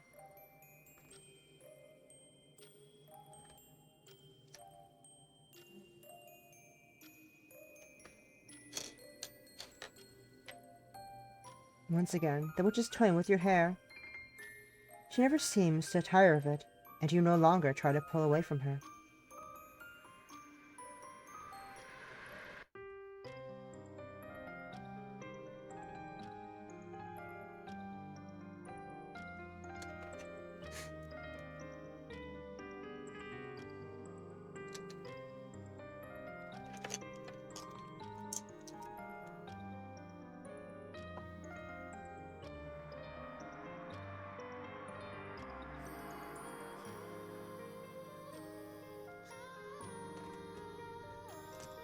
You do not want to. What would you do without her? At this point, you can hardly imagine. The witch, recognizing how dependent you have become, giggles and says, "You really are a good girl. You were such a handful in the beginning, but you warmed up a good deal. It makes for quite the change."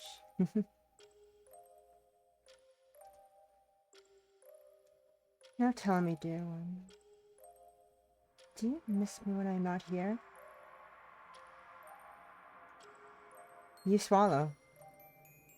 Your own saliva tastes musty on your tongue, like an old dress, which has not been worn in many years, like a subterranean prison cell which sees no sunlight. Though the witch is asking, it is a moot question. She already knows the answer. Yes, you miss her.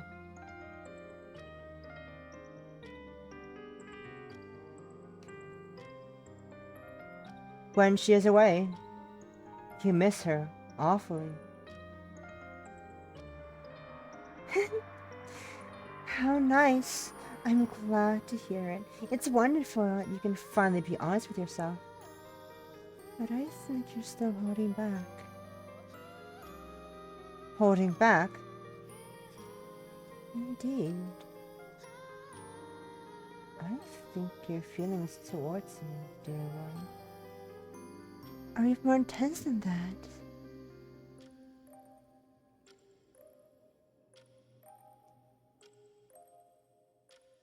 Give me a second, I'm watching something. You're saying I'm watching something? You're saying I'm watching something?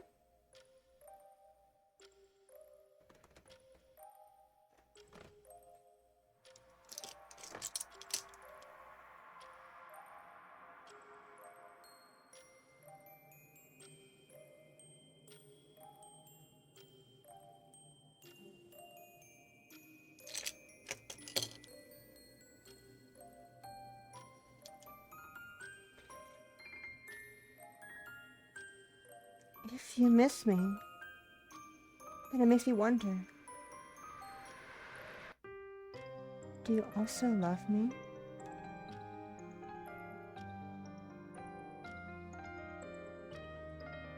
For a few moments, you simply sit there, stunned. You know not to you know not what to say, what to do. Though the witch's touch is gentle, you feel trapped. A prisoner, clapped in iron.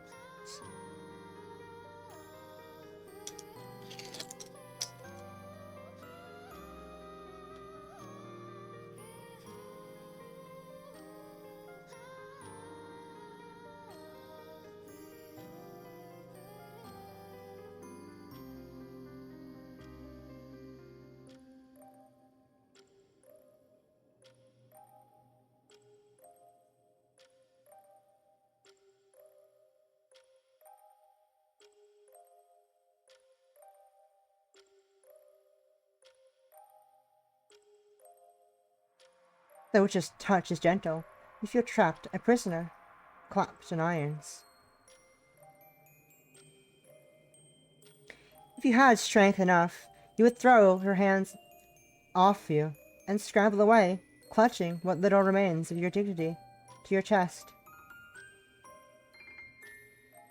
But what dignity do you have left, really, when you have already surrendered yourself to a wicked witch? You can no longer pretend to have any airs of graces. But even then, you find there is only one thing you can say to her.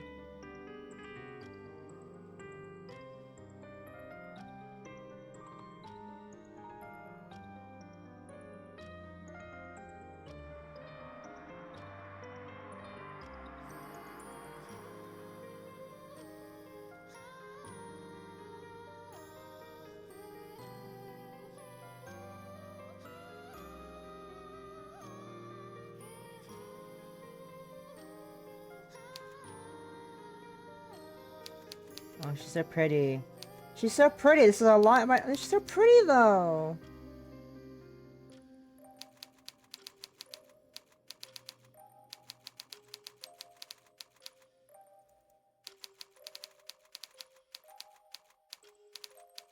Ugh, fine. Oh. Oh. The witch frowns, her arms crossed. Is that so?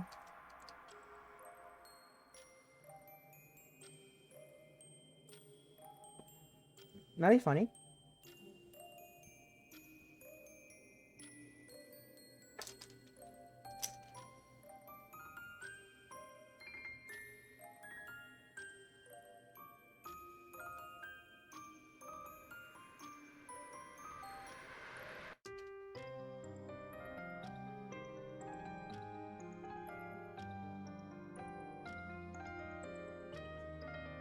You worried, initially, that the witch might be hurt by your response, but that does not seem to be the case.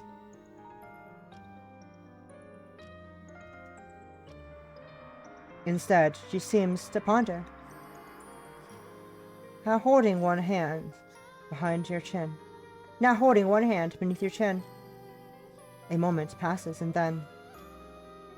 Well, it's not a matter. I expected as much. You haven't spent all that much time together. Not yet, at least. You're a witch. A few months is nothing, really. Mere beings who exist beyond mere mortal conception of time. We see years as seconds, months as a mere blink of the eye. I could keep doing this over and over again until you profess to love me as I know you do, deep down. Here the witch's smile takes a sinister edge. She retrieves her knife from the air. Where did she pull that from? You hardly know. Then says, and I think that is just what I will do. Now please, don't squirm, dear one. This won't hurt too much. You want to ask her what she means, and what she wishes to do with that knife. But you can't get the words out, though. Perhaps this is a good thing.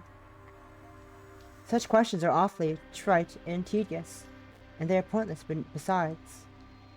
You already know what the witch is planning.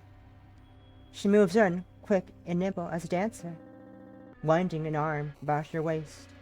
In this pas de deux, you are her partner, pulled close to her chest, as if in a lover's embrace.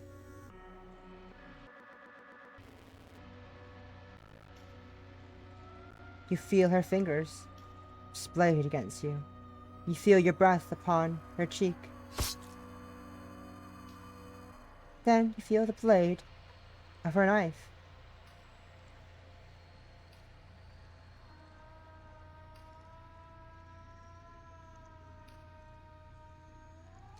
It enters your chest, plunging deeper than you thought possible for such a small knife to penetrate.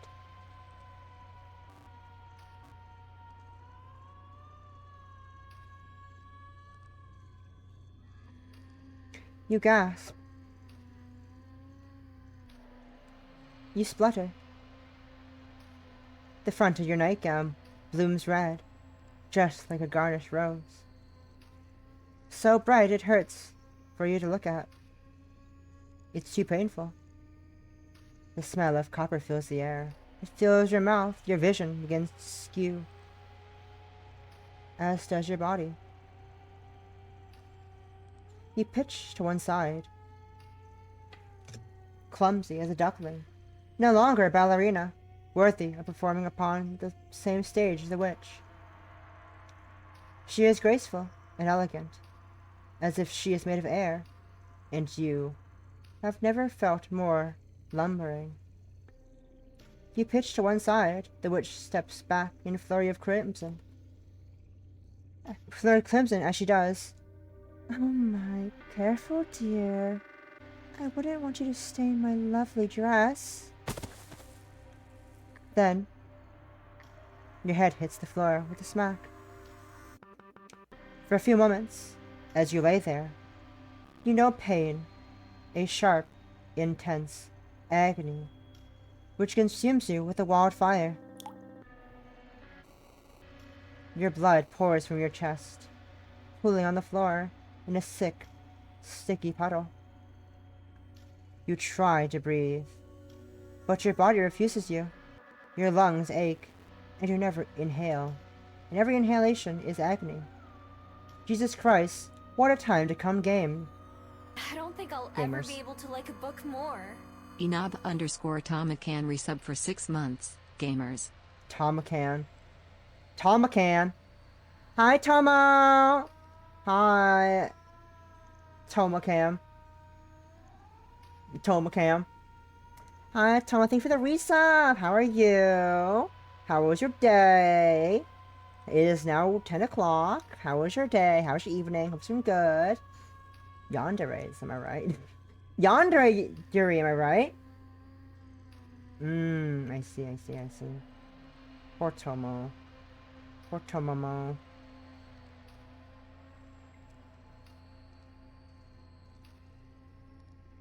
Poor Tomo. Character design. I understand the struggle. Character designing is fucking painful.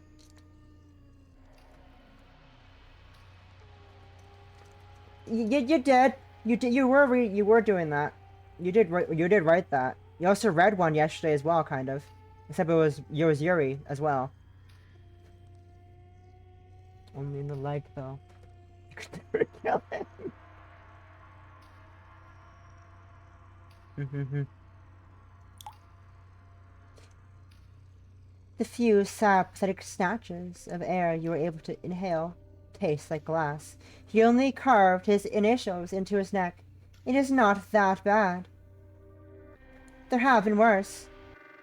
Just quirky, indeed. It hurts. It hurts. It hurts. It hurts. But to your immense relief, it doesn't hurt very long. The witch bends down, knife in hand. Gently, she caresses your face, as though she means to soothe you. As though she cannot countenance how you came to be in such a sorry state. What a fancy word, indeed. I'm gonna Google it. Countenance.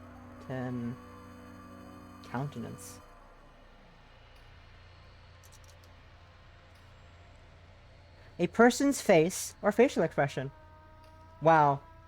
She cannot admit, or a verb, admit as acceptable or possible. Ooh.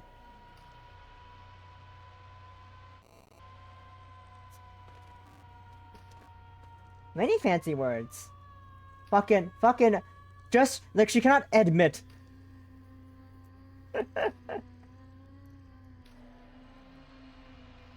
Allegedly, you're a princess. Allegedly. Yeah, Pons, what are you talking about? He's a pretty little princess. What are you talking about? My apologies, dear one. I wasn't as efficient as I would have liked. I still don't have much practice with this. But I'm sure you'll forget it all soon enough. In a few minutes, this will all fade away, just like a bad dream. Then she plunged the knife into your limb, unresisting body, once more. You feel the cold, inorganic material plunge deep inside you, chilling you from the inside out. The knife violates your body, which is fast becoming a corpse. More of your life's blood oozes from the gaping, violent wound in your stomach, which is very, very red, just like a rose.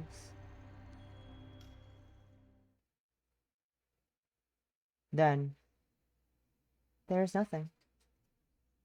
You bleed out, your vision blurring, and you die. You do not even have a chance to try to resist your fate. This witch is not merciful, no matter how she claims to care for you, and she will not grant you such reprieve. Why would she, when you rejected her so callously?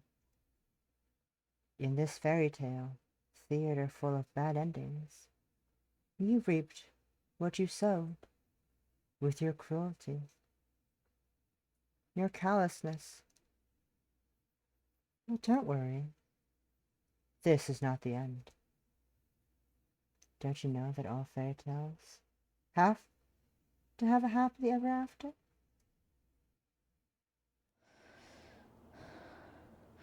You feel sick when you finally wake up. Like an injured animal, you lie there, so enfeebled.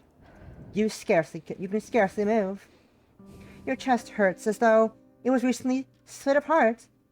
Your heart, meanwhile, hammers anxiously in your breast, a thick, unwieldy piece of muscle which is working too hard to assert its own existence. With trembling fingers, you look down. You have expected to find the front of your nightgown dyed red with blood, but it is not to be. Your nightgown is a peerless white instead, the fabric smooth and unwrinkled. How peculiar. You were so convinced upon waking that you would find a crater in your chest, a hole where your heart used to be, that your reality is a touch disappointing.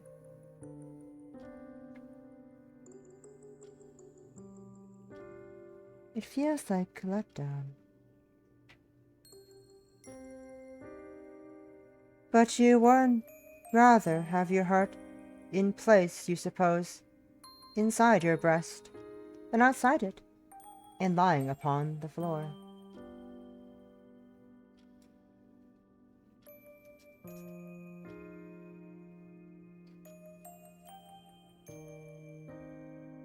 What's it called again? I forgot that visual novel I always get the name of. Yeah, Umineko. Yes. I've not read Umineko. I know it exists. And that's mainly it. I also know that I know that one of the Elan staff, Armia, really likes Umineko. I like how Jimmy is a disgusting human being, and how Anya is really sad and is a victim, and how I forgot his name. Daisuke is baby and he's protected.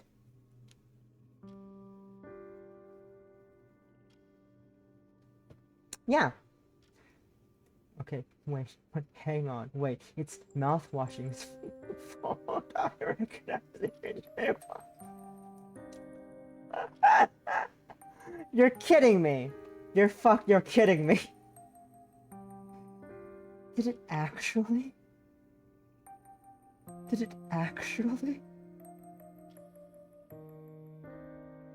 No. He wouldn't be fat, actually. Shit. He would. No, he would! Oh no, he would!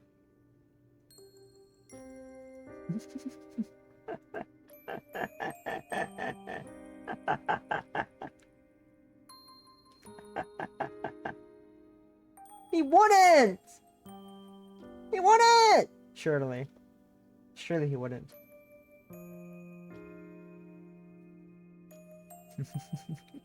He's a bad man, but he has a line. He'll kill one child and that's it. And he loves his daughter. And is impartial to his son. He loves his daughter, but is impartial to his son. He loves his son. Sometimes.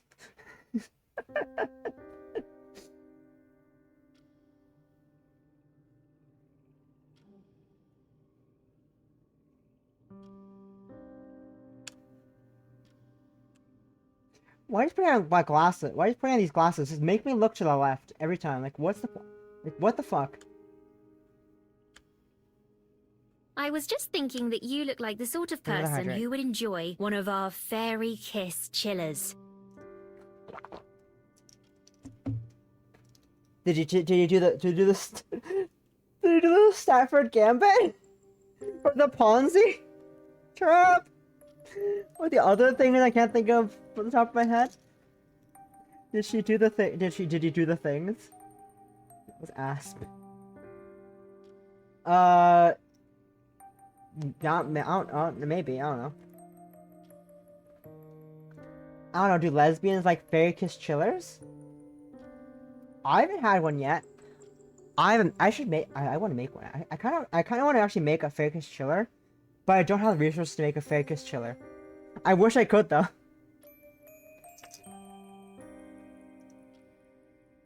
Tell that to Peter Pan. Tell that to Peter Pan, though, Tomo. In Hook. Tell that to Peter in Hook, though. He kissed the fairy. He kissed Tinkerbell. That one time, I think, probably. I have not watched Hook in ages. Did he kiss... I think he kissed Tinker at some point. I think he kissed Tinker in Hook at some point.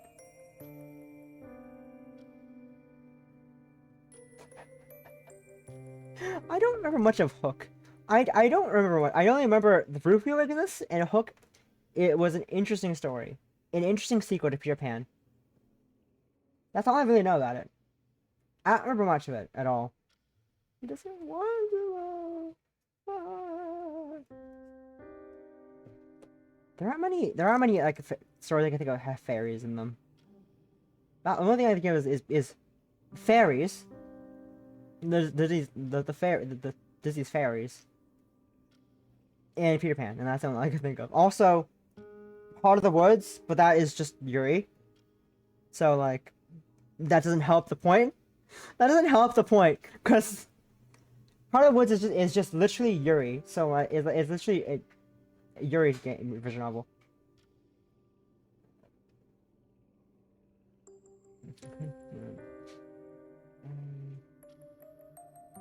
Yeah, Jimmy fucking sucks. Jimmy fucking sucks. Jimmy fucking sucks. Jimmy's an ass. We hate Jimmy. Swansea, Swansea's okay. Swansea is just done with everything. He doesn't have anything to live for besides Daisuke. And that's relatable. That's relatable, Swansea. That's relatable. Pat you on the shoulder.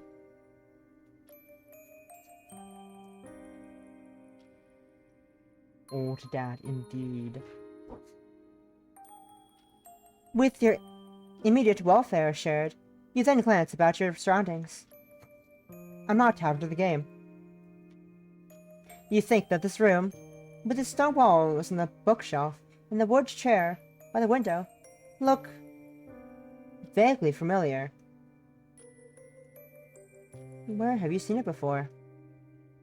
You wonder this, trying to grasp at your fleeting memories.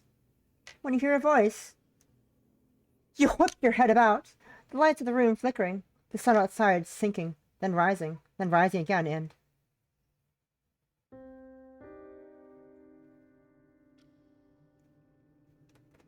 Oh, I see you're finally awake. You recognize that voice, but... Where is this owner? There's...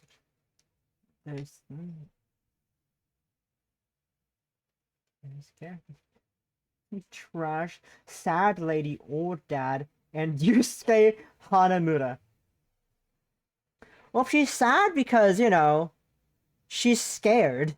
She's a sad, scared lady because of trash, I assume. Yeah, trash. And beef jerky didn't help. Beef jerky is also responsible for the sad lady. Let's be honest. He enabled trash. The beef jerky enabled trash, and therefore is culpable in sad lady. Regretfully, men. But old dad is okay. Hey, you. You're fun. This is a fucking Skyrim, possum. This isn't Skyrim. It's not Skyrim. This isn't Skyrim, possum. Please, no. This isn't Skyrim. Or is it? Oh, I've actually, I don't know what. Yeah, Skyrim, right? Yeah, Skyrim. Yeah. Yeah.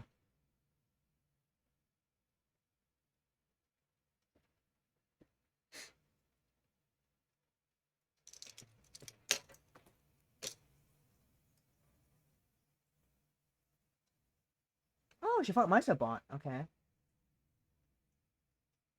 Oh, she's got no Boris yet. Oh, she hasn't got no Boris yet. That's sad. Sorry. I'm doing the normal thing, Tomo. Okay then. Where's the sticky note? Give me a second. Where's the sticky note? Where is the sticky note? Here it is. Let's see. 1, 2, 3, 4, 5. 1, 2, 3, 4, 5, 6. I can't do this one. 1, 2, 3, 4, 5, 6, 6. Okay.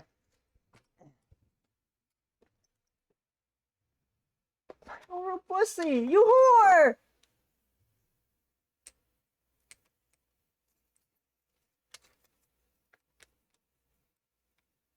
I'm doing the what? 6. Aw, come on! 1, 2, 3, 4. Really? I got that one? Okay, that's fine. I was hoping for maybe 5. 5 would have been nice, but I'm okay with 6 works as well. Where is it? Do I have it? I don't. I don't have it on the list. Give me a second. Converted, main, assets, streamers. どこに出すかな? Oh, stop there. Okay. You should be added to the list of models. Hello? Hello? Why did you add it? Oh, because you're already in the list. That's why. That's why. Hey, yo, I'm doing the usual. Alright. Time to impersonate my friend. It's kind of fitting though, isn't it? This is kind of fitting that I get to be Sasuke. Love playing this game. If you're wondering what that is, if you don't know who this is, Tomo, this is Sasuke. An alternate form, quote unquote, of one of my model daughters. My daughter, Hasuki.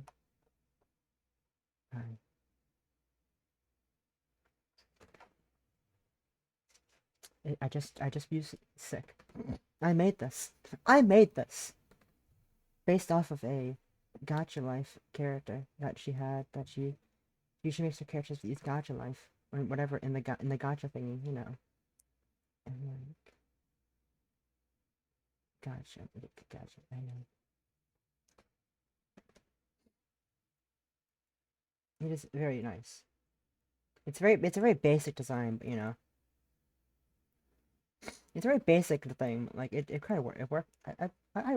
I work for that guy, and you know, it looks pretty good. It's pretty accurate to what it's supposed to be. I kind of wish I had made the red horn at the side. I kind of wish I had the other horns on the other side, because then it kind of looked bizarre with the white streak, with the white horn after it. But oh well. That's fine. Need a vaudeville comic and fashion. Why'd you do that, Plumber? Why would you do that? Why would you think so silly? Like a vaudeville in Gacha life. That's a bit weird. God damn it. I'll be honest, I forgot that Tusky was in the list of available people. I really forgot about that. I forgot Tusky was on this list of people I had. But that's okay. You recognize the voice. But where is its owner? Just there. You see her now. There's a woman standing by your bedside. She has her hair color. She has hair the color of the sunset that curls around her face. Her eyes are soft, and a smile plays about her lips. She looks sweet like an angel, but you know only too well that looks can be deceiving. Have you not spoken to her once before, in this very room? You are sure you have, but the harder you try to grasp these details, the more faint and flimsy they become. Perhaps you're making it up. You always have had a penchant for daydreaming. You've not seen this one before. And if you have, you must have seen her in a dream. Or else, perhaps, a nightmare. Oh, you poor thing, the woman tuts. It is almost as though she can tell what you're thinking. Or maybe she can simply see your feelings written upon your face. Because she says, "You look to be in a bad way. You're awfully dazed, but I ought to be able to help you. Here, drink this." The woman with eyes like roses hands you a mug, one which is earthen, and full of some warm liquid of a suspicious honeyed hue. You look down at the cup, and its dun brown contents. Ask it, is this really safe for human consumption? Yes, it's fine, silly. I've not poisoned it, if that's what you're worried about. In fact, it's the opposite. I'm gonna skip red text. Whee! Oh? You glance up, your head snapping in position, like a ball-jointed doll's. Then, you see the woman standing before you. Or is she a woman? It is hard to tell. Her appearance is oddly amphibious. Amorphous? Amorphous. Jesus. Seeming to shift even as you observe her. Between various ages, various states of being. In one moment, she looks younger than you, fresh-faced and rosy-cheeked, a young maiden not yet in her 80th year. But in another moment, you could swear that she's ancient beyond mortal comprehension, decades of experience painting her face so that the hollows of her eyes seem to sag. How old is this girl, woman, this apparition of no fixed appearance, with her pale skin and her pink hair?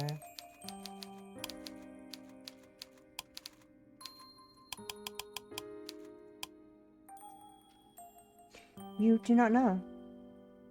You cannot get to the bottom of her. She is like a puzzle box, a mystery, which demands solving. But you are tired, your head hurts, and you scarcely know who you are, let alone who this girl, this woman, is. You cannot think. It hurts to think. But that does stand to reason, does it not?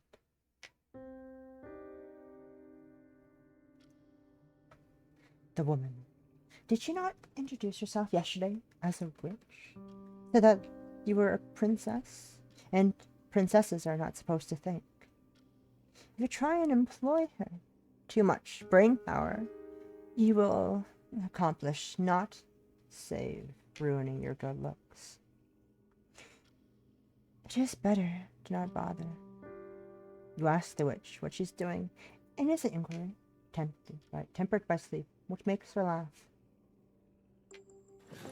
Off we go. Briefly, you think of denying her a query. Hungry? Briefly, you think to deny her query. Though you know you're being unreasonable, it feels as almost like an accusation, as if she is mocking you for needing to consume food to live. For some reason, admitting to the witch that you possess such base needs feels excruciating. You would just as soon admit that you like rolling about in the dirt, like a beast. That is how she makes you feel.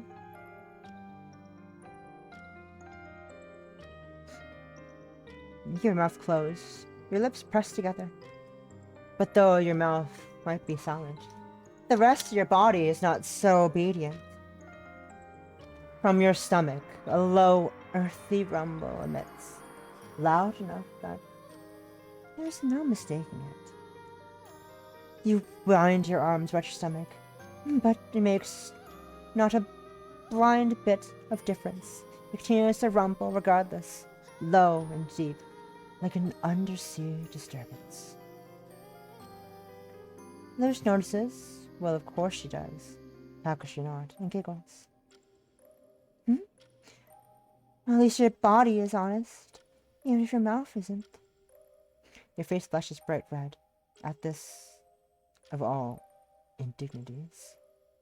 But the witch does not linger upon it.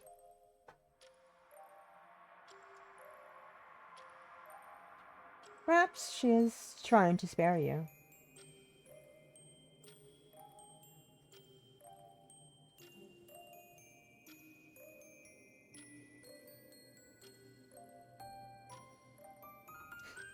Instead, she reaches into her wicker basket and hands wants a flaky pastry out towards you. You stare at the pastry. Your eyes are fixed to it as if it were a holy grail, a sacred relic. There is a moment of silence.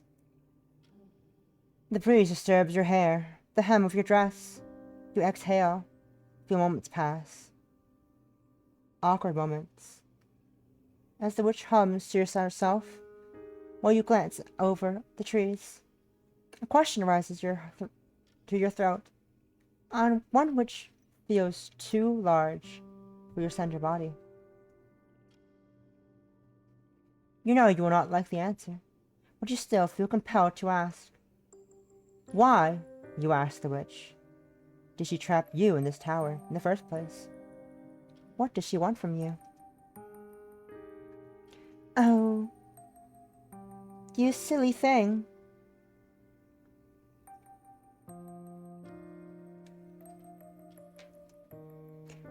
The witch steps aside from the stove, then kneels before you.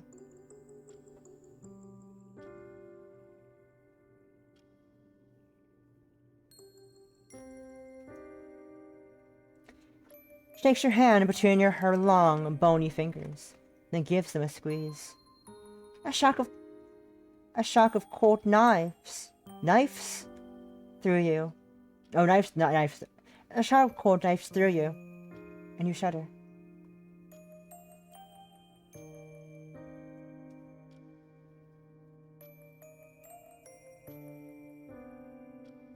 With wide, deer-like eyes, you observe the witch as smoothly.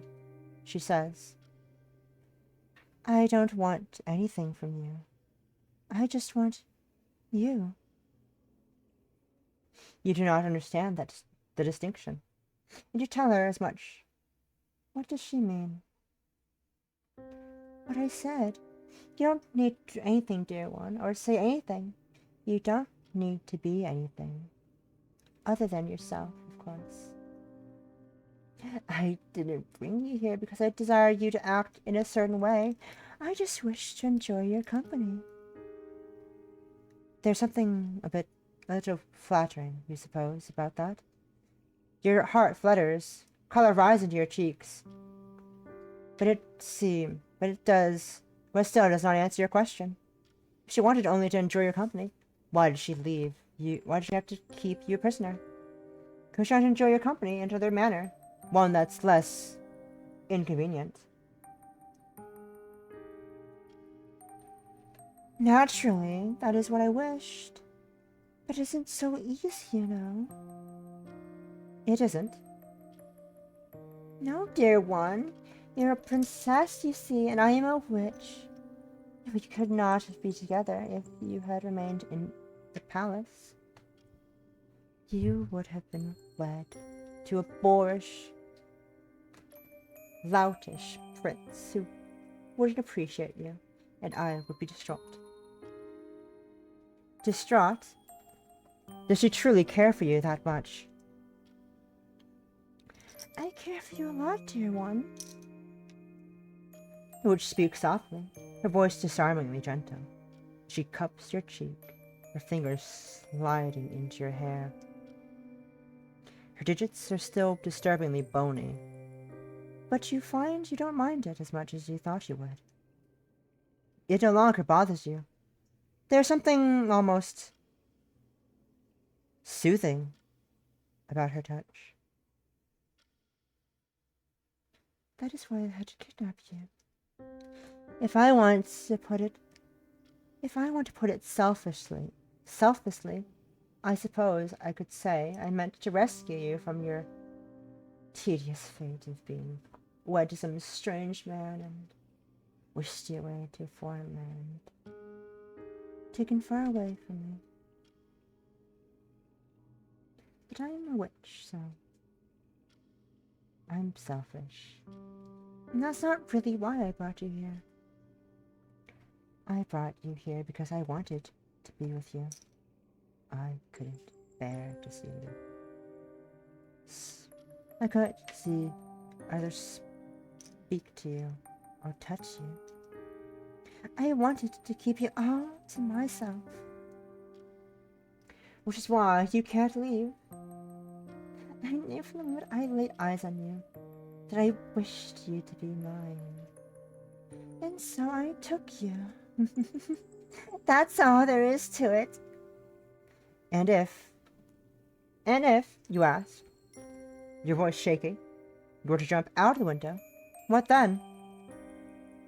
Then you would soon discover that you are not a witch or a bird, and you cannot fly. You would hit the ground and you would break all your bones, and that would be that.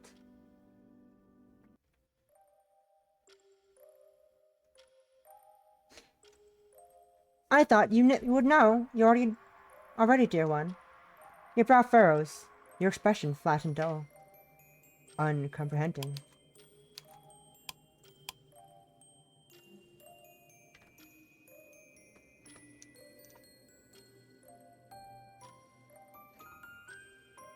Did you once turn to a witch? This witch? Perhaps in the past? If you led a life as sheltered as the witch is claiming, it didn't seem beyond the realm of possibility. But this, like so many other things about your past, will have to remain a mystery. In any case, I think I'll be busy for a few days. I won't be able to pay you as many regular visits as I have been. But don't fret. I will try to hurry with my obligations as quickly as I can, so I can be with you once again, like fate ordained.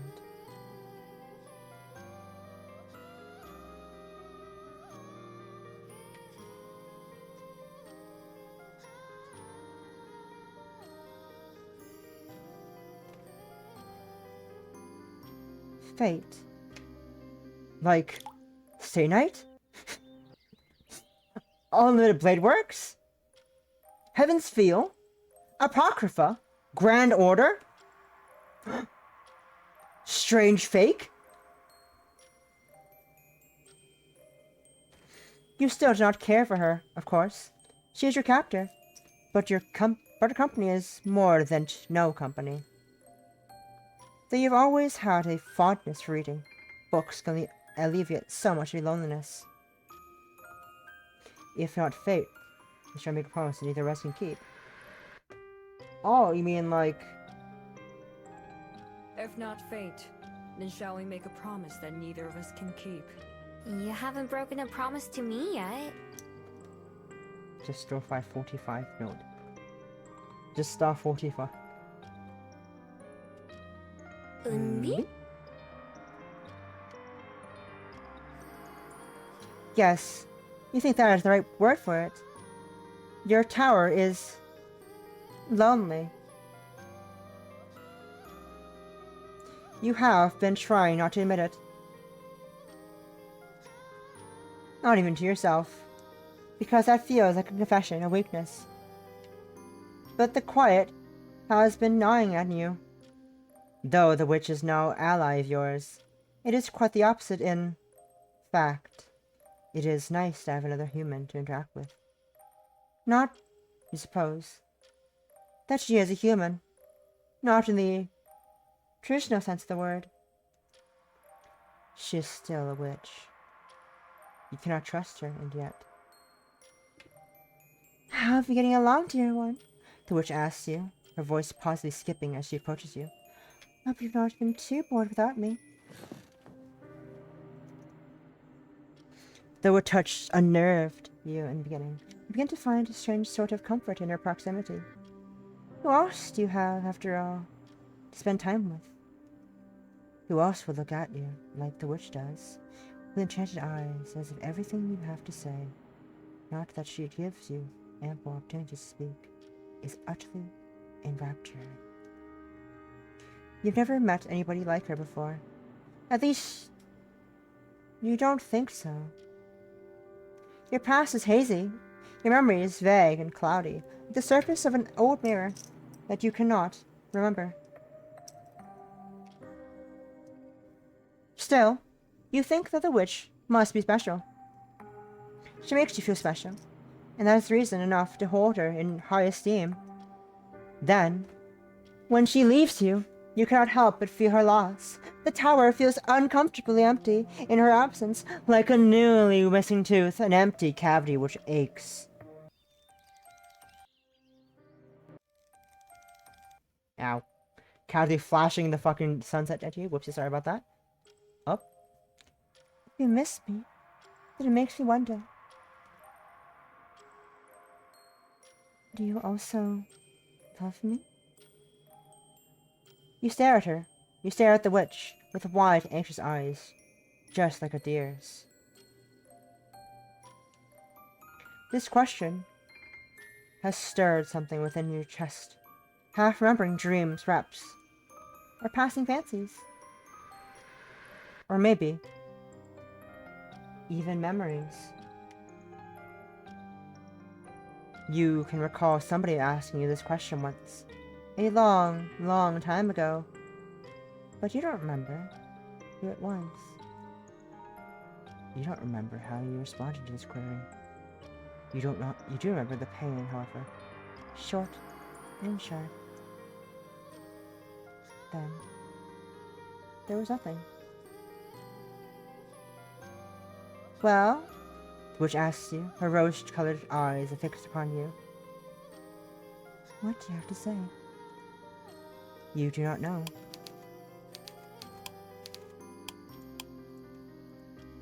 You stand there, shaking, your hands clasped at your heart, as if to defend it from a vicious predator. A clever-eyed crow, perhaps, who likes to make meals out of knock-kneed princesses. I think it's been long enough. Let's go back to normal.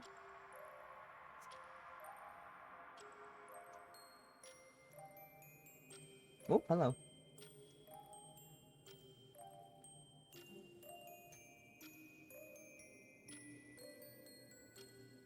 Five? No. 2? Yes. What is 5? Nothing. Okay. What should you say?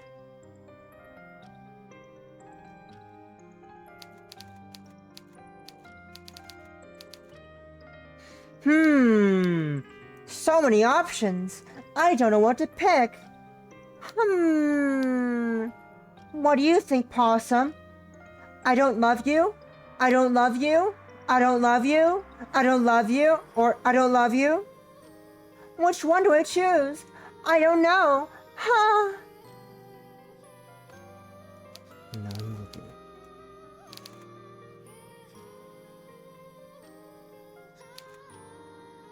None dictate me now.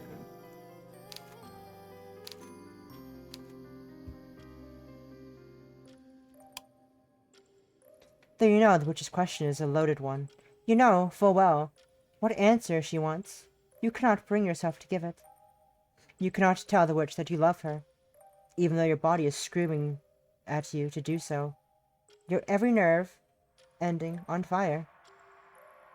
You have vague memories of beholding this scene once before, of the witch standing before you, knife in hand. But even then, you will not betray yourself. You will not let her get the better of you. She has taken so much of you already. Your freedom, your future, in so many, many hours. You will not let her have your heart too.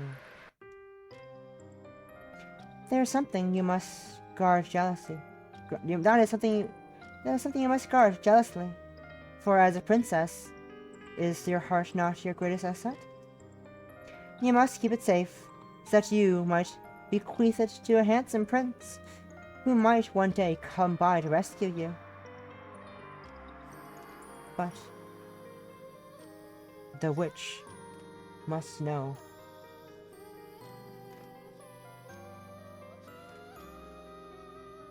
But the witch must know what you are thinking, because the smile which paints her lips is cruel, mocking even. She snorts, then says, "Oh, you mean to reject me because you think a prince might rescue you? It is a pretty notion, my dear. But there is no prince to rescue you now. There's just you and me. You can accept my love or not, but you don't, and you will suffer the consequences. Haven't you learned your lesson already, you silly thing? You really are stubborn." There's a flash of light, the witch retrieves the seemingly from thin air, a knife, one with a short blade, but it is sharp enough.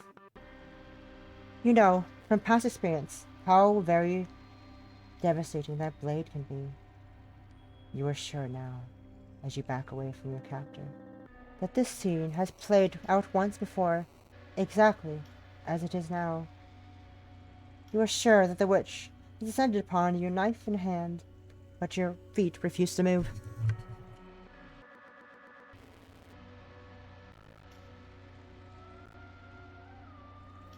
They reach you to the ground on the spot, as if you were an old oak tree, incapable of breaking away.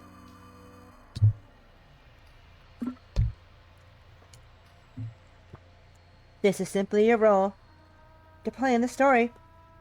Fair, pretty princess always meet tragic ends like this when there are no princes about to rescue them. You played with fire, you poor little fool, and now you have become hopelessly burned. The witch plunges the knife into your breast for a second time while you stand there, unresisting. This time she makes quicker work of you, and she pierces your heart in a single blow. Your body slumps to the ground, senseless, just like a doll's. And once again, the cycle repeats itself. You feel pain when you finally wake up. Your body burns as though cast into flames. The first thing you do upon waking is scream. You scream over and over again, like a banshee, all while tearing at your body, grabbing fistfuls of cloth between your fingers, as if you mean to rend your own nightgown asunder. Nobody stabbed you. You can remember that much. a knife plunged into your chest, between your ribs, and pierced your heart. You bleed out and you died. It hurt. It hurt so, so much. You don't know why you're still sitting here, unblemished, or why you're still breathing. Anyway. You shouldn't be alive. You died. You're sure of it.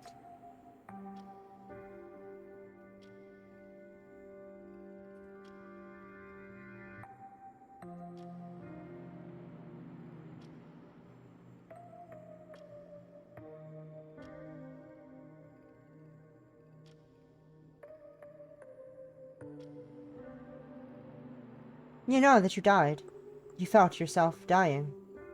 You felt your corpse slowly becoming cold as you lay there, still and stiff, a porcelain doll made immobile, immutable, flesh, left to mold and wither away. But your chest is whole, your nightgown clean. There is no blood. There is no wound. What happened? You examine yourself. Your heartbeat slowly, steadying.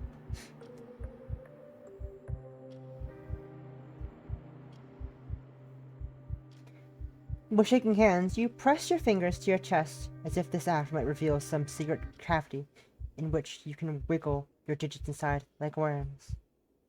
You pat yourself down, but in vain. There is nothing wrong with you at all, and now you are staring to feel rather silly.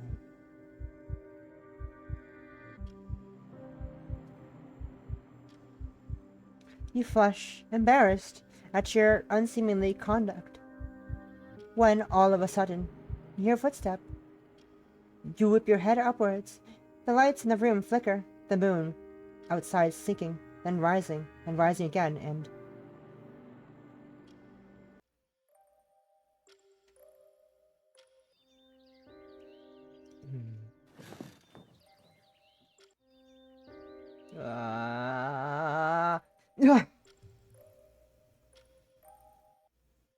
the witch addresses you, thus during your fifth day spent in captivity. After she was just tired of toying with your hair. She stayed at your side rather long during this visit than she has those in the past, and now the sun is beginning to set. The witch busied herself for hours, playing with you, as one might a doll. Though you, of course, are much more than that.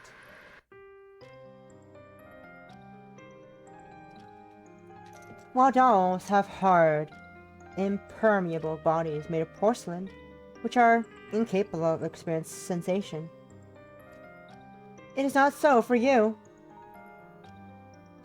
You feel every single touch the witch bestows upon you. When her fingernails press against your scalp, you cannot help but shudder. You begin to think, during the ensuing days, that perhaps things would be easier if you were a doll.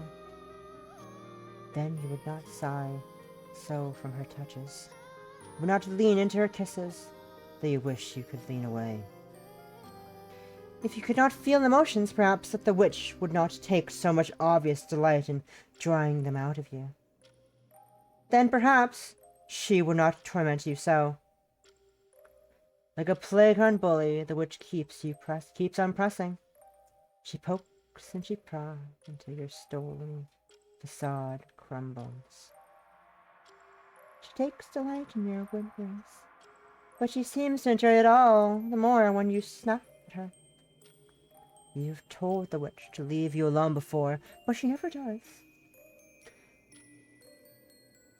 Your aggression only ever procures from her that light, tickling laughter which has begun to grate on you so. The laughter of a child who knows not the hurt she is causing. Or perhaps she does know. or does not care. You are unsure what is worse. The witch finally seems to have had enough of your company, however, because she rises from your bed. The witch observes you. Her long lashed eyes narrow, then says, "It's unfortunate, but I fear I cannot spend too much time with you to decide. It's unfortunate, but I fear I cannot spend too much more time by your side.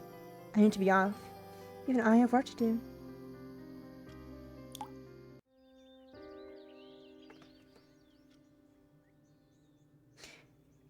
You have pondered the pros and cons of jumping from the window before, so that you might run to safety, but you don't know that there is a fool's errand.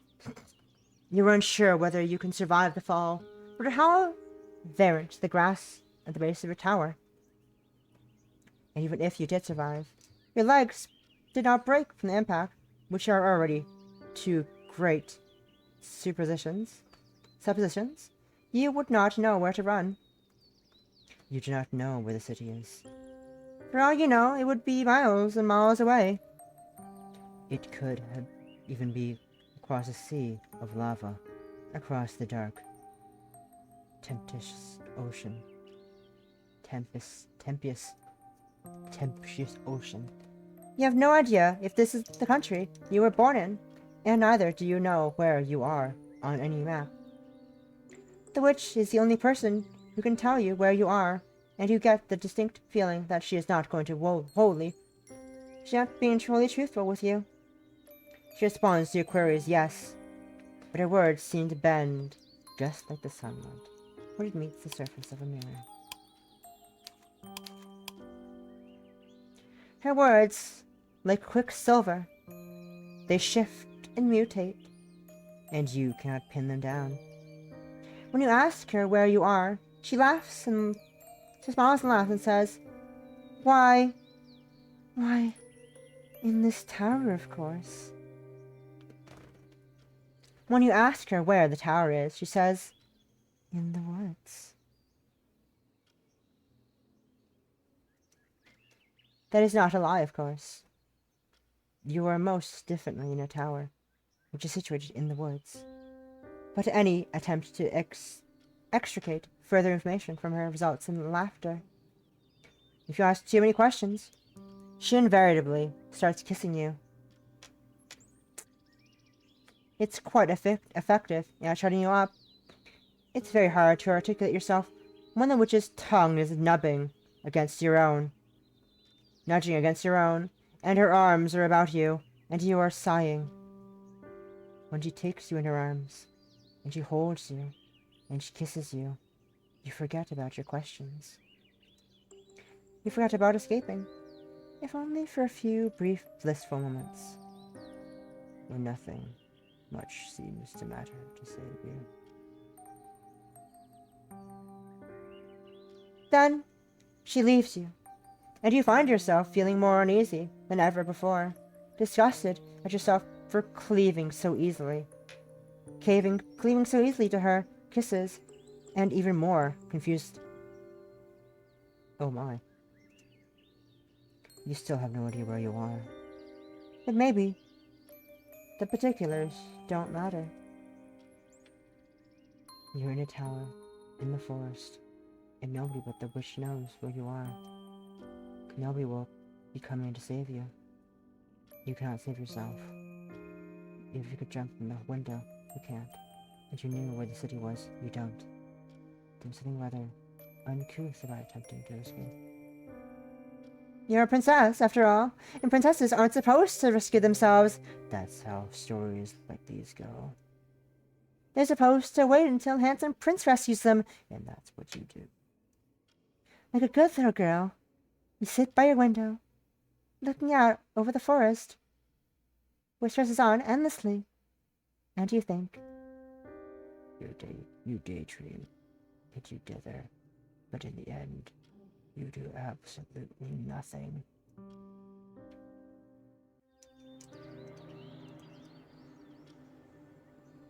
You should be used to all this inertia, this yawning, emptiness, but it still gnaws at you. That's why you get to read. It's fortunate that the tower isn't completely devoid of entertainment. There are books, at least. Shelves full of them, stacked against the stone walls. There are so many books. The wood shelves groan beneath their weight. You're hard-pressed to pick a book, but you eventually settle upon a romance. It's frothy, inoffensive, and not particularly interesting, but losing yourself within its pages is better than sitting idle. It at least occupies your brain. It stops you from thinking about your predicament, which will only be described as dire. And it stops you, too, from thinking about her. That feeling is the most frustrating part about this whole experience. When the witch was with you, forever by your side, you could not wait to be rid of her. Now you are rid of her. You have nothing left to look forward to save for our next visit. Your world has become small. Indeed, it would not compress down into itself until it could be fit inside a walnut shell. That is what you read. If you immerse yourself in somebody else's life, even if it is a made-up life, it might stop you thinking about your own. At the moment, it's the only meaningful way in which you can do and be free.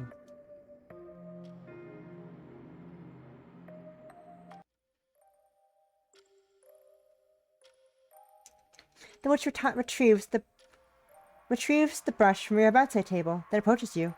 She has done this many times before, but you find yourself shrinking away from her regardless. You do not want the witch touching your hair. You do not want her touching any part of you. You do not want to be alone, but you do not want to be with her either. You do not want her to disappear, but you cannot bear to look at her. Paralyzed by indecision, not knowing what you want, not knowing what to say. You edge away, small and afraid, while the witch smiles. Now, let me make you beautiful. The mattress depresses beneath the witch's thigh, and you sigh.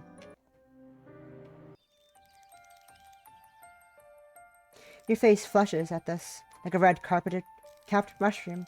In a word, you wince. Aren't princesses supposed to be calm, composed, perfectly poised?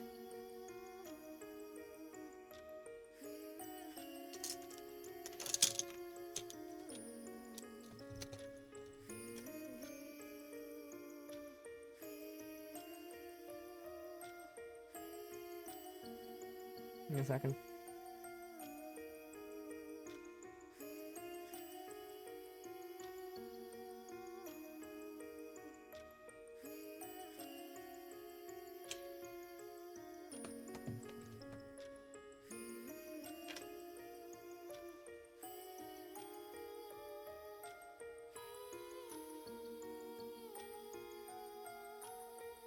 You might not remember much of your past, nor of your life in the palace, but you think you should be accustomed to compliments at this point.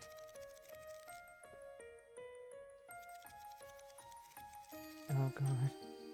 Oh god. It's so sad. It's so sad Lyra's not used Ouroboros properly yet. And she's like the strongest card in the game. The strongest card in the game. It's just this hurts. It hurts. It hurts. It pains me. It pains me so. It pains me so. Because she's never used it before. That's the thing. She's never let it die before. It's never died before. That's the problem. That's the problem. She's never killed a bot before. She's never killed a boss before. Therefore, she doesn't know of its power. And it's sad, but you know that's the game. That's the game. You don't know how things work. That's it. That's what happens, you know. Anyways, surely a princess had been down.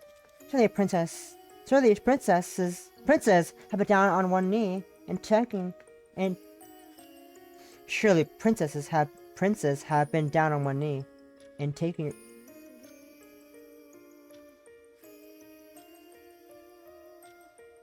Give me a second.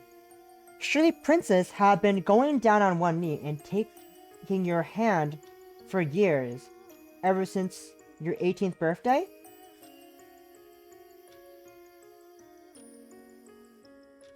That doesn't feel right. Right? Not just me? Right? I'm not reading that weirdly? That's not the sentence, right? Right? Am I just not Englishing properly? Do I not understand English sentence structure? Doesn't feel right to me.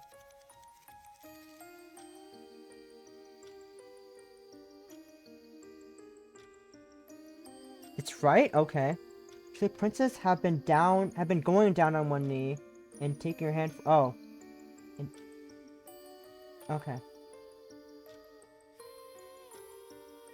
I think I just can't read. I guess I just can't read. Which is, again, surprising that I can't read. I've been doing this for nearly 2 years. Actually, I've been doing it for over 2 years. Doing visual novel streams. It's been over 2 years. I still can't fucking do this. Anyways. Surely princesses have... Thank you.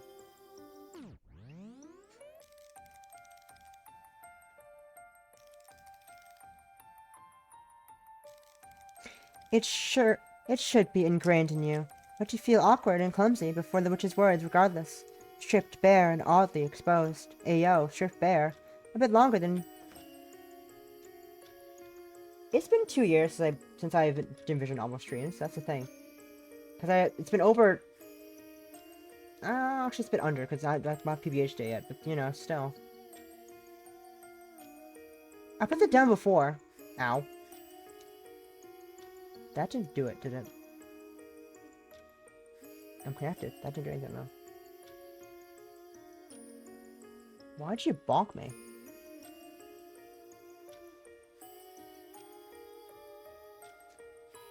It's been over 2 years since I played the demo of Peace Be Happy, so I'm not sure when, but I remember that was like in March. So technically, it's been over 2 years since I've done a It's been over 2 years I've been doing visual novel streams. Technically, it's not as regularly because I did the PBH demo in like March of 2 years ago, and then I didn't play another visual novel until the game came out fully. I think. If I remember, yeah, definitely. So, like... It was!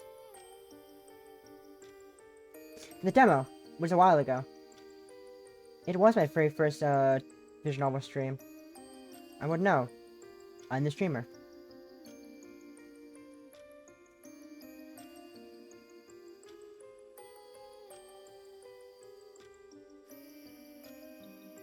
What did you think it was? If not PBH, what did you think the first one was then? That's my question. Pray tell. What did you think was the first one, if not PBH? You don't know.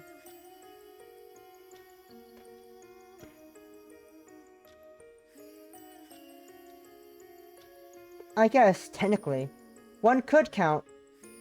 You could technically count, No, never mind, no, it was PBH, because I didn't do Monster Prom streams before. I was gonna say, you could technically count Monster Prom as the first visual novel stream, but I didn't stream that, until months after I played the demo of PBH. February, March, April, May, June, July. Yeah, 4 months after I did my first, the demo of PBH. I did a Monster Camp, collab. So, like... Yes, it was March of 2022 that I played the demo. I have it rotted. Back when I didn't have thumbnails. Back when I didn't make thumbnails and everything was just the same just my starting student screen with the highlights. Lovely. That's the main reason I made thumbnails, because I didn't like having all my highlight thumbnails being just the starting soon screen, because that was really annoying and not very differentiable. So I just started making thumbnails. And then after that, I just played. Then after that, I obviously played. Oh. After that, I then the next one I played after was Monster Prom. Monster Camp. Thanks for having intro. After that was. Who was the Red Queen? Wait, where's PBH? No, PBH is after. Wait, what?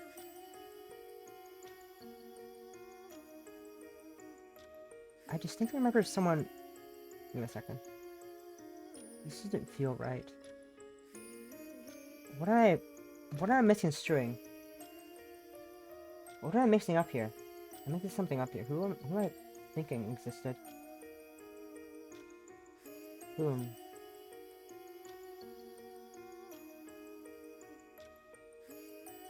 Reduce chat. Wow. It is wild. Ming, Kaizen, Decker. Ren, Ming, Decker.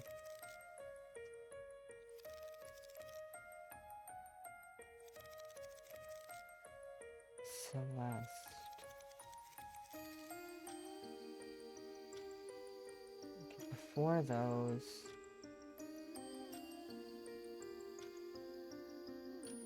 Siristana.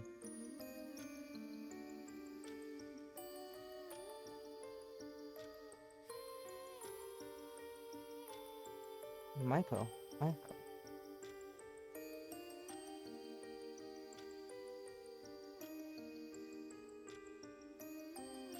それはどこ？それはどこ？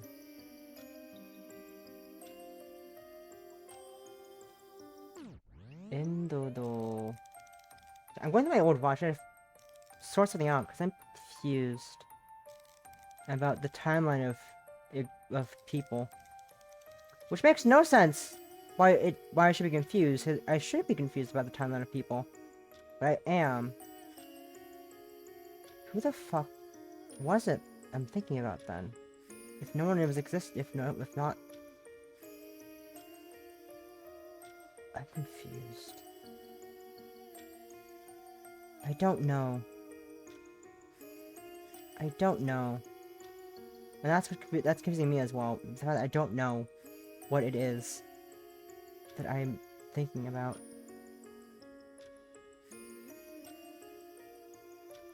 No. Not that. I guess it was... Oh, I guess it was Decker I'm thinking about then, okay. Oh well, that's fine. Huh. Timelines. I think my internal timeline's weird. I for some reason thought you and Bonlivia were there to witness me finish Celeste. You were not! Cause I haven't met you yet. I didn't meet you guys yet when I finished Celeste. But I for some reason thought my brain compartmentalized that you guys were there. I think I know why. Because, you know, trans game, lol. But anyways, that's not important. Bam, my first visual novel was Please Be Happy. And then, I guess, technically, the Lion Song, you can kind of count that as a visual novel. And then after that, it's my one-stream Monster Camp. Then I played, for Halloween, not for Halloween, what? This is in August. I played it in August. I played it in August! I played Who Was the Red Queen in August. And then after that, I played Amelia on October.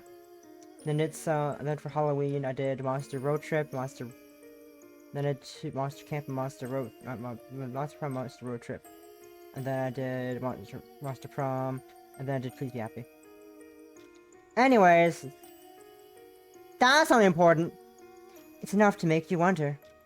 Are you really a princess at all? You look at your feet, you cannot look at the witch or captor, and mumble something that is only faintly intelligible. You mean to reply, really, you do?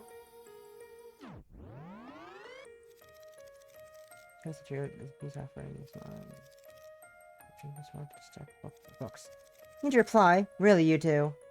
But the words can catch in your throat. Your initial instinct is to thank the witch for her kindness. But why should you? She kidnapped you. You do not owe the witch anything. Also, it was fucking painful. Finding the final area of Celeste? Painful. Fucking painful. One of them, the fucking painful. I hated it. Painful.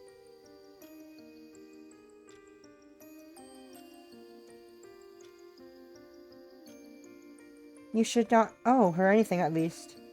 But that makes it all the more complicated to navigate this gift. What should you do? You dither for a few moments, rendered mute. You never know what to say to the witch, while the witch chuckles. Well, I'd leave these for you at your bedside table. You can peruse them when it's most convenient to you. Or not, if they aren't to your liking. I'm not boorish enough to force a gift upon a fair maiden if she doesn't want it. That is quite curious, given she was boorish enough to kidnap you. Now, let me look at you. Why does the witch make you feel like this? You do not know, but you wish you didn't. It makes your skin crawl. Oh dear, your hair looks awfully knotted. I fear you've been taking proper care of it. The time exposes for you, each day blurred by the other. You have so much time now, but there is precious little to fill it to save reading.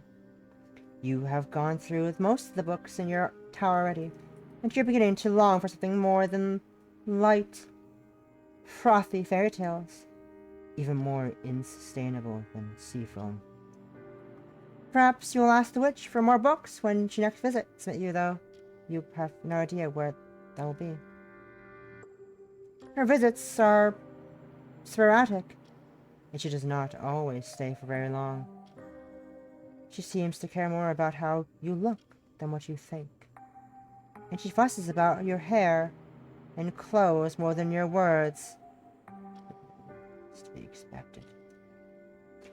You're a princess, after all. You're raised like a sacrificial lamb, to be bartered away to the highest bidder. I don't think we are a princess. That is how princesses are, whether they're engaged to princes or kidnapped by witches. They exist to be looked at and to be admired.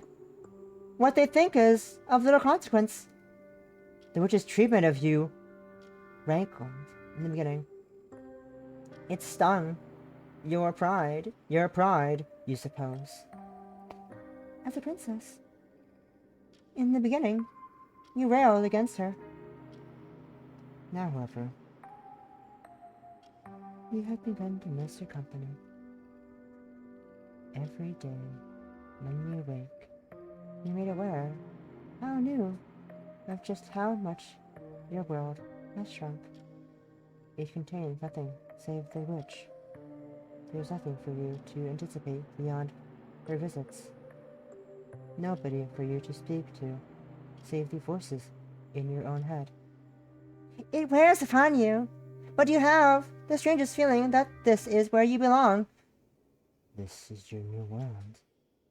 You're playing the role is expected of you. But is this not what princesses are supposed to do? Being a princess must be in your blood. It is part of who you are, ingrained into you.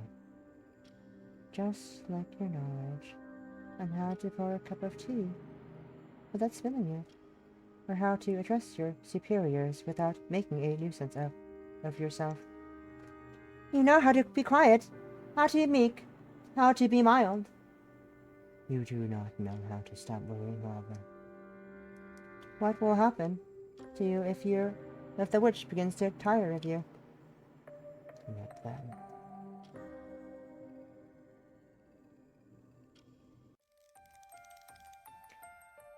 It almost feels like being back in the conservatory again.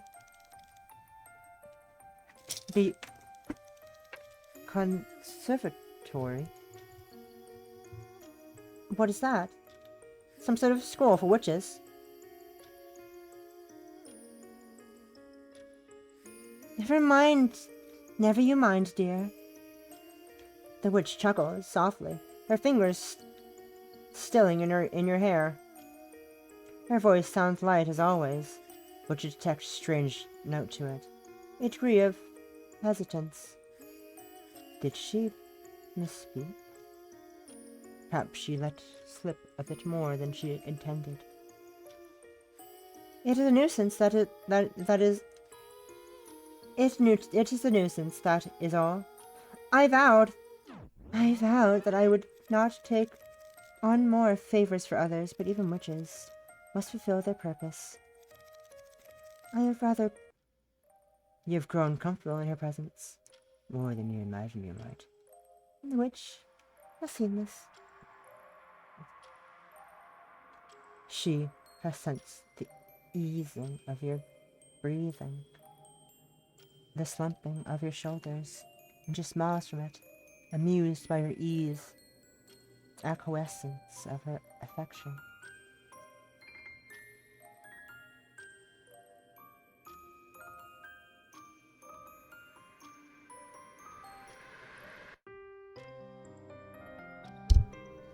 You have become docile, just like a cat. She is well aware of it, and this fact becomes a blush on your face. You look at your lap, your eyes half lidded, and tell her that you are simply too tired to fight her off. You have been her prisoner for so long. You'd be foolish to remain antagonistic towards her.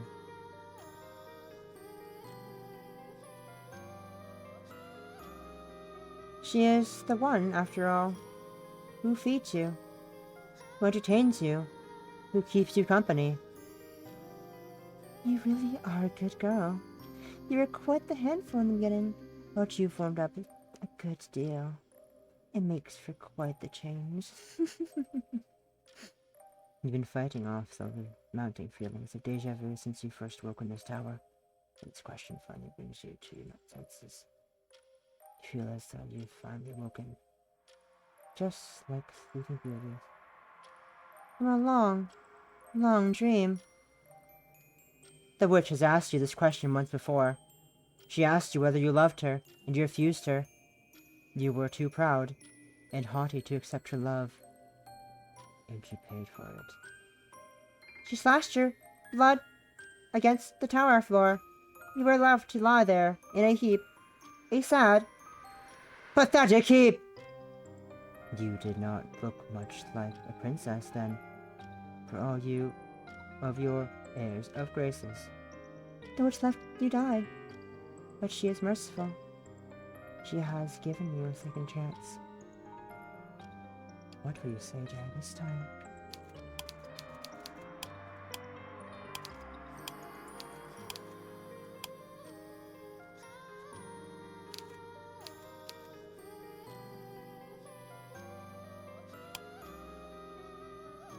Oh, dear one, the witch clicks her tongue as she examines you, one hand under her chin. You are proving to be awfully stubborn. You quail before the witch. Her large rose-like eyes, her head hanging. You have the awful feeling that you have disappointed her, a feeling which is intense enough to be crushing. You feel your insides squirming unpleasantly, as though they are being hooked by a fisherman's lure. You are almost tempted to apologize to her. You cannot help but if you do not love her, that you wish she didn't look so very hurt when... Well, that's no matter. This is hardly the first time I've asked you this question. It's hardly the first time you rejected me. At this point, I've become accustomed to it. It's just a little game, and I rather enjoy games. They were not So very fun, I will admit. At the conservatory, when the other girls played tricks upon me. But it's been rather entertaining to watch you squirm in my tower all alone. Now, shall we give this another go? I wonder how long you can keep on resisting me. You might be strong. I suppose I should have expected it, really, given your true nature. But I've endured horrors you can't possibly understand, and I'm even stronger. I'm not going to let you go. Get the better of me. I've had enough of being walked all over, my dear, pretty princess. The witch draws a knife from the thin air as she speaks, her smile cloying. So sweet, it's almost what?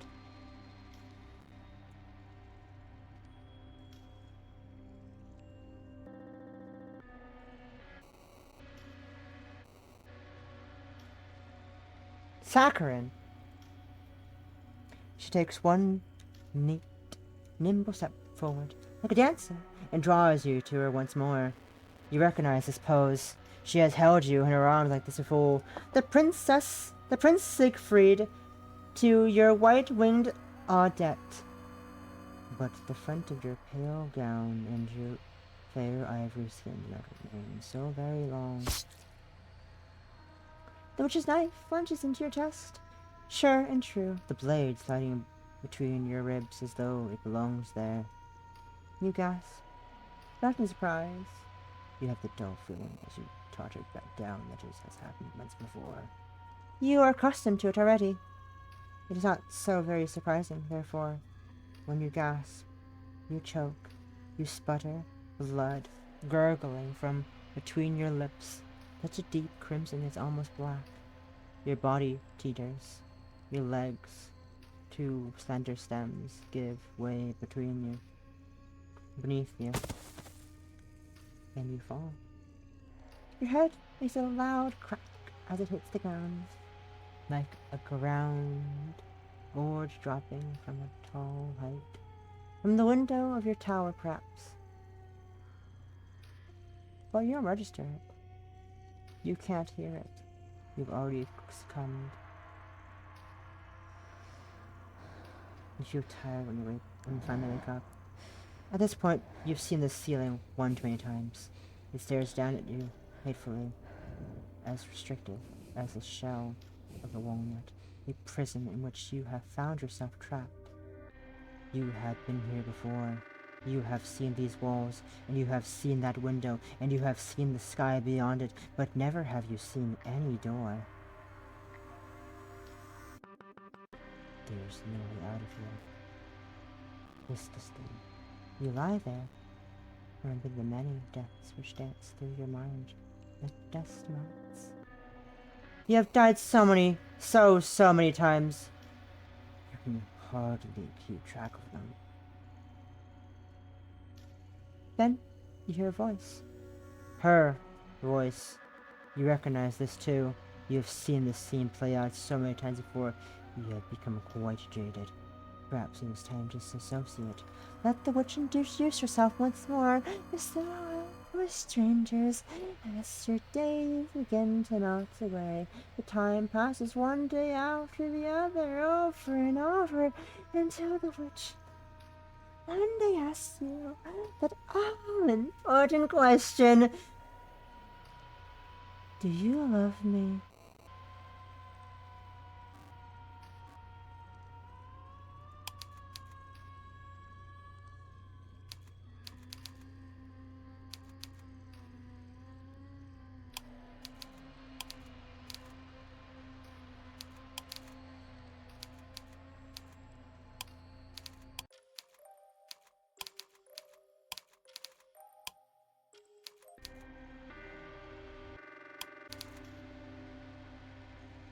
This again. The witch tuts, evidently displeased as her fingers press against your cheeks, her nails sharp like claws so they almost draw blood. I'm beginning to tire of this back and forth. I thought that I would be able to break you down by this point, like the dear little doll that you are. But never mind. It would appear some further persuasions are in order. Just don't complain if it hurts too much. Remember, you are the one who brought this upon yourself. There is a flash of silver, one which has become far too familiar. Then you feel pain, but only for a few seconds. The witch's blade sinks into your chest, plunging into your heart. You bleed, your body crumples to the floor, then you die. You feel tired when you finally wake up.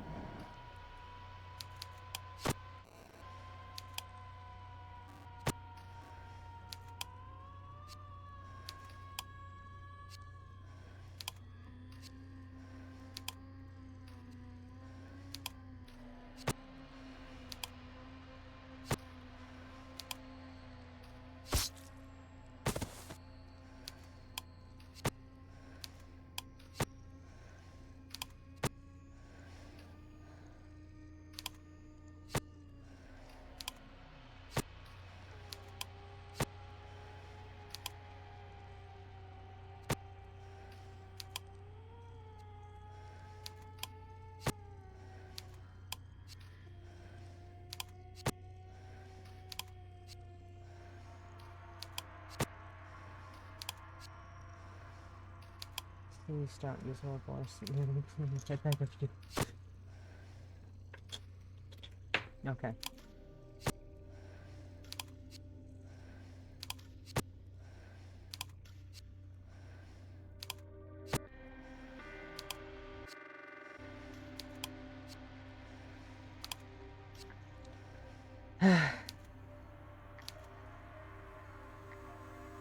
I stood in. In the face of the witch's acquisition, there's only one thing you can say. There's only one thing that destiny will allow you to say. This is the moment that your story has led up to.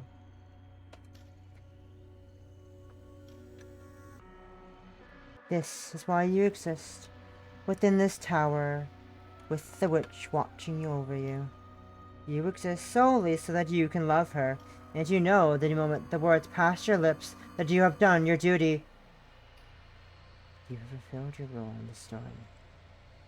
There will be no more resisting from you now. Your shoulders slump in relief. Finally content with your new-found bondage. With this repeating, recursive nightmare, as the witch smiles. She looks at you, tenderly, as a mother might a child, as though you are her child, and you pleased her by eating all of your vegetables, or tidying up your toys. It took some doing, but you've finally given her the correct answer. Of course you love the witch.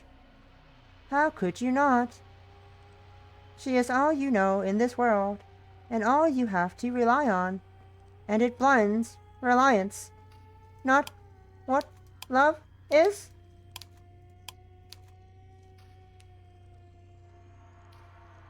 The witch seems to agree, because she giggles. Her fingers curl against your her captive cheek, her nail digging into them just hard enough to hurt. So sharp, she threatens. For a brief moment. Draw blood. But your concerns are soon allayed, or else overwritten. When the witch leans in, softly she says, I knew you couldn't keep holding out against me. You were awfully stubborn, but all of that silly resistance is in the past. Finally, you're all mine. My adorable, pretty princess. Then she kisses you. A harsh, crushing kiss, which robs the air from your very lungs. and the scents clean out of your skull.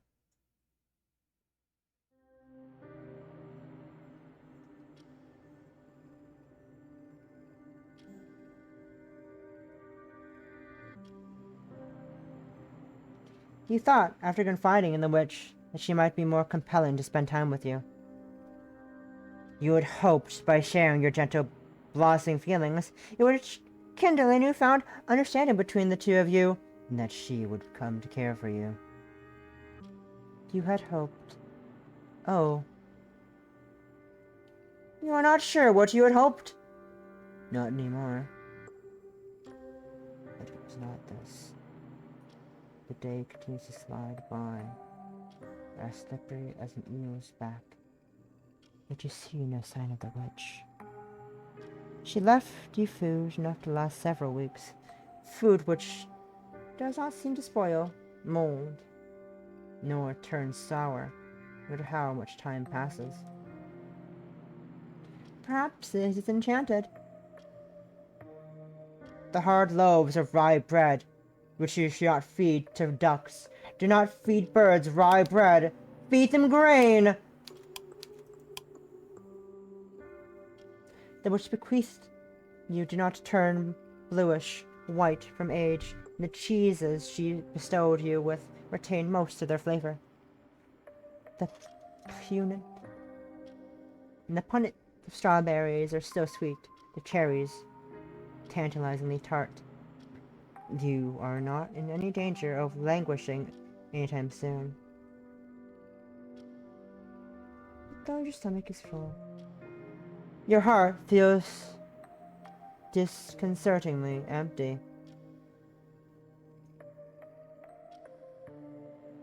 It feels as though the witch has stolen something from you. Something precious, which you cannot recover. The witch has stolen you from your old home. Your old life. She may also have stolen your old memories, though you are less sure about that. You begin to fear, however, that in the wake of your confession, she has stolen something even more intimate. She has stolen your affection, plucked words of love from your lips as easily as she might twist a berry from a bush, with the head and the flower.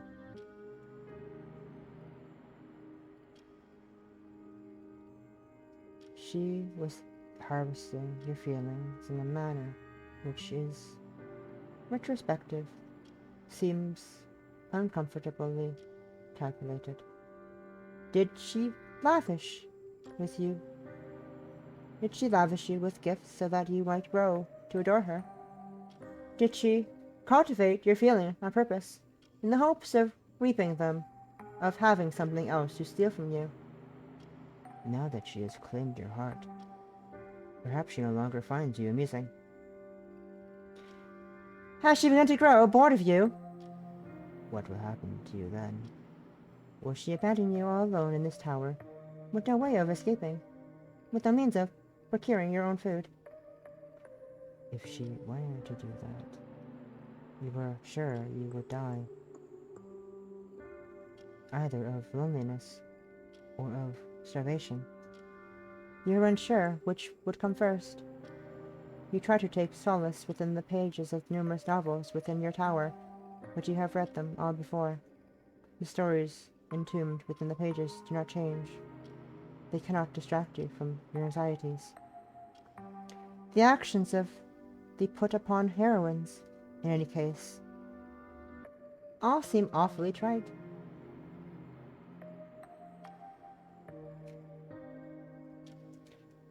There is a lot of running through woods. Bramble snagging at the hems of dresses, or else catching in hair. Anyway, these stories all end badly. The heroine always dies.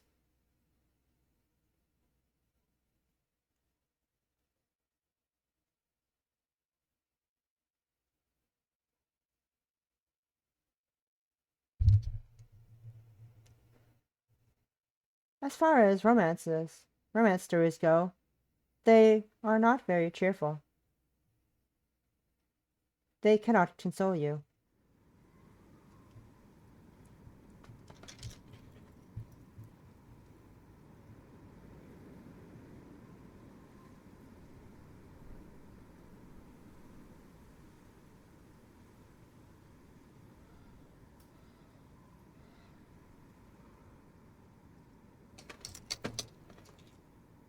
The witch is not there.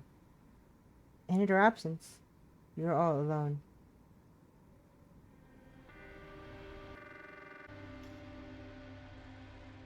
It It it sure does. It sure does get it gets so the days continue to pass by, little changes. The witch pays you a handful of visits, but they're infrequent, few and far in between, and they're depressingly perfunctory alongside it. These visits do little to assuage you that the witch still loves you. How can she when she comes and goes so very easily, just like a cat? If she loved you, could she really abandon you without a backwards glance? You do not know. Or perhaps you do not want to know. Dwelling upon it is too uncomfortable. Does the witch not know what she is doing to you? Does she not know how much you have come to care for her? Surely she must, for it was she who pulled that confession, timorous though it was, and uneasy, from your lips.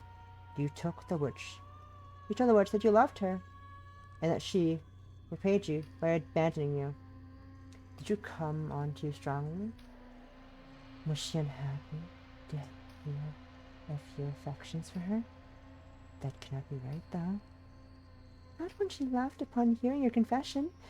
You thought it would have make her happy, but it was not that. Was not presumptuous of you? What do you think of the witch? You do not even know her name. You work yourself up into knots every day which passes, so much so your insides feel uncomfortably tangled. Not knowing what to say nor what to do, you remain mute. It is easier to say nothing than to say too much, and to shatter what little regard the witch might have for you. But you ache for her presence, for her attention, and for her affection, and so unable to stop yourself. You find yourself asking the witch what you did wrong. Why has she been avoiding you? Avoiding you, dear one? The witch looks at you questioningly. Her expression so believably bemused that you must begin to doubt yourself. I'm not avoiding you. Perish the thought. Why would I do something so callous? You're not sure. That is why you're asking her. She spends so little time with you lately. You just thought... That is where you're getting tripped up, dear one. You're a princess, therefore you should not think you have no need for it. Princesses are made to be pampered by others, not to try to sleuth their way out of their own problems. You will be much happier if you stop worrying, silly thing.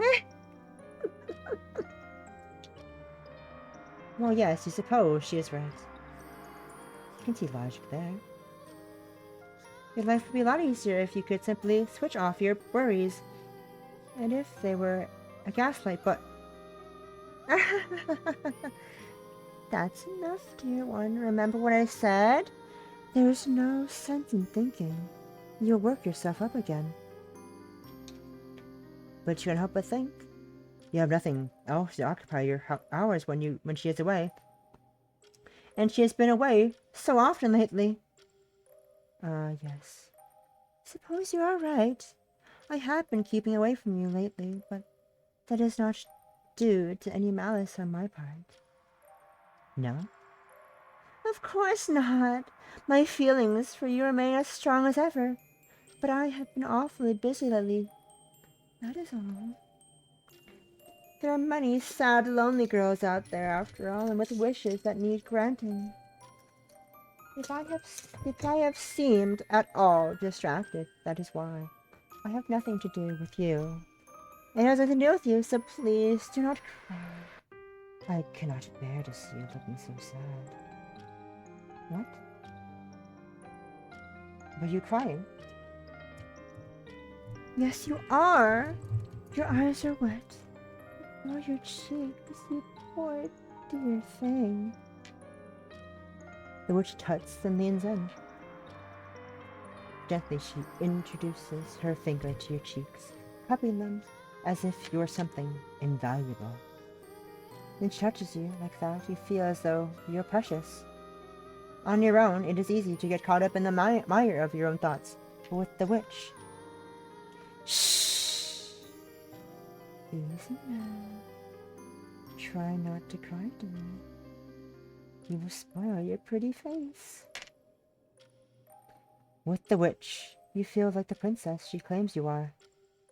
She makes you feel as though, for the first time in your life, you are wanted. You are needed. You are safe. And perhaps that is why you begin to cry in earnest. The gentler the witch handles you. You always thought it was foolish saying. It was a foolish saying to kill someone with kindness. But now you think you can finally see the logic behind it. The witch is killing you, whether she knows it or not. Even when she leaves you. You're not alone. Not truly. She has buried her way into your heart, and there you fear she will remain, large from now on, and to the end of all time. You will never be able to disentangle yourself from her. You love her far too much for that.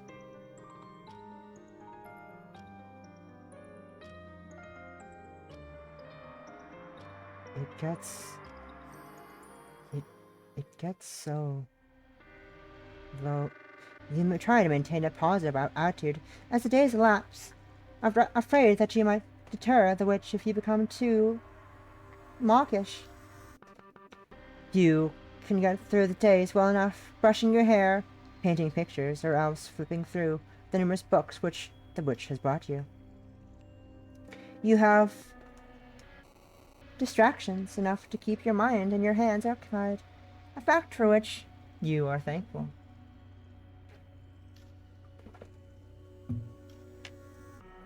You do not have many distractions, but you have enough.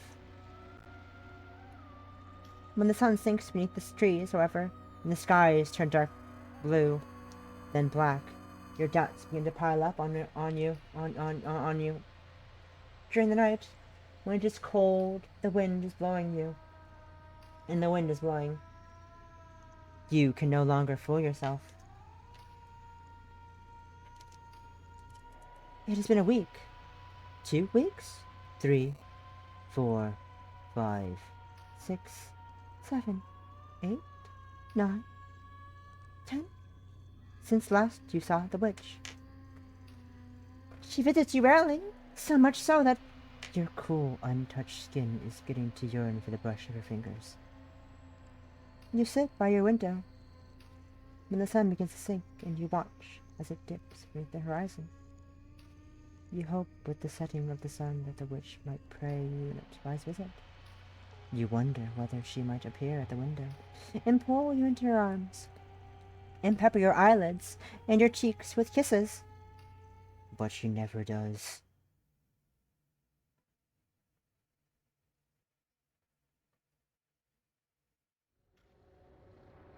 It gets ever so lonely. It gets so...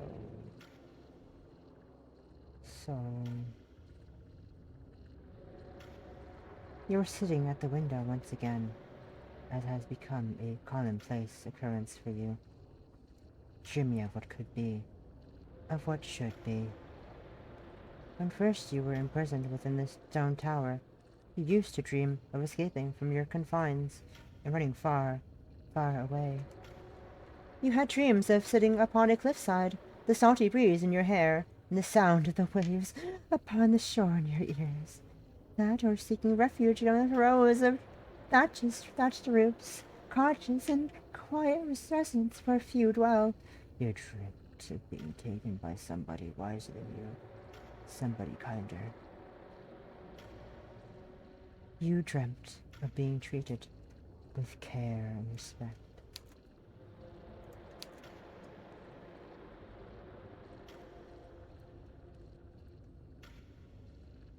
That is all you wanted.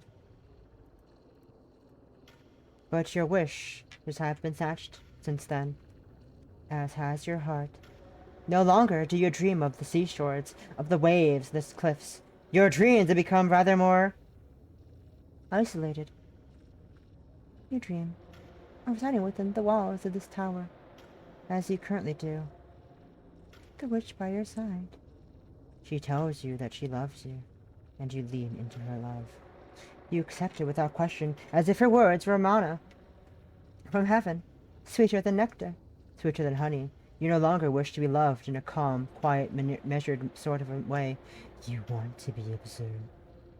Obsessive, all-consuming love. Obsessive, all-consuming love, a witch who is determined enough to keep you captive. What other form of love could be more meaningful than this? You do not want a bland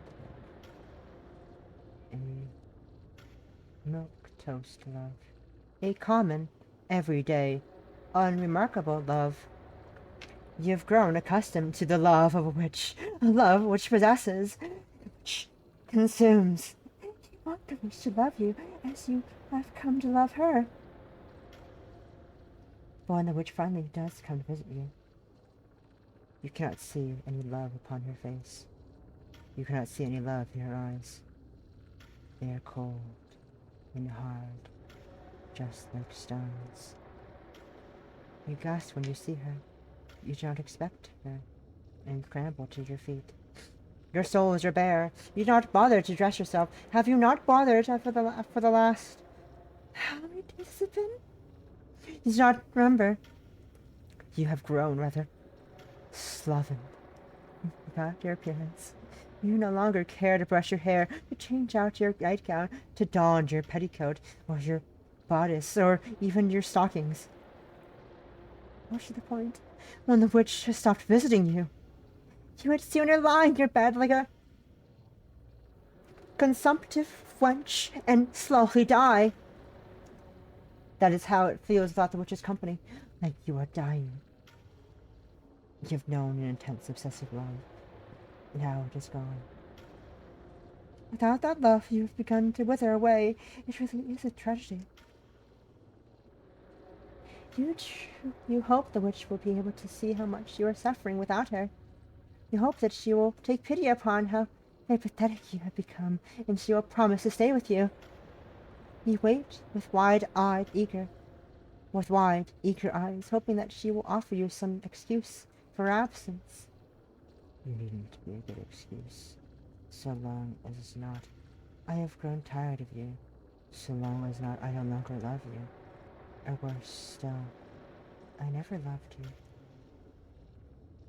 If she lies to you,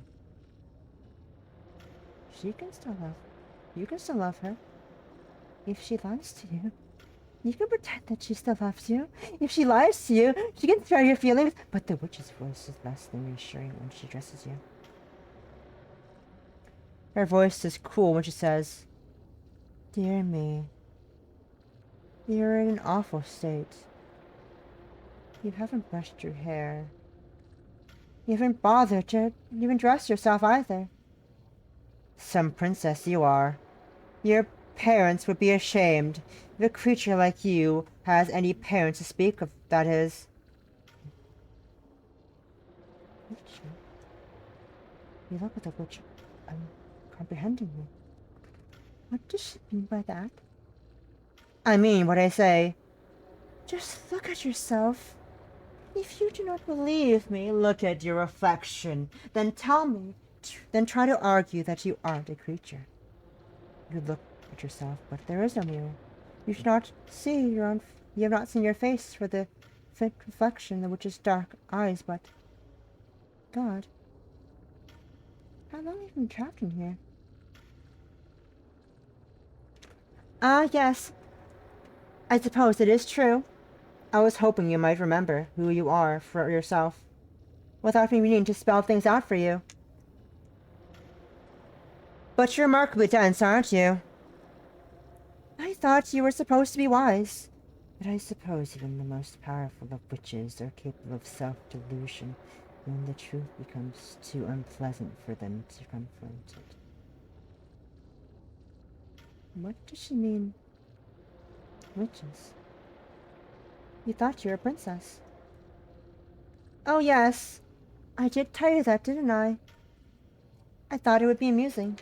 A bit of a role reversal. I had wondered if you would like to be a heroine in a love story for once rather than the antagonist. But this has dragged on for too long already. It isn't entertaining anymore. It was never that entertaining to begin with, to be honest. But then again, I've never been as cruel as you are, and I don't enjoy reveling in other people's misery. I just thought that you deserved a taste of your own medicine. Your own medicine? What is she talking about? What do you think? Just take a look. This should answer all your questions, dear one. The witch. But is she a witch? Smiles sardonically, her eyes half-lidded, as she reaches into the wicker basket, which dangles from the crook of her arm. From within the blanket, beneath the scrap red fabric, she extricates a glint mirror. The witch polishes the mirror with her hem of her satiny gown and hands it to you with an anticlimactic "Here." Your fingers brush as you reach, tumultuously, to take the mirror. Your innate desire upon seeing that mirror is to draw away from it, or else to dash it upon the ground. You do not want to think about what you will see reflected within its smooth, glassy surface. You are afraid, if you acquiesce, all that will be over.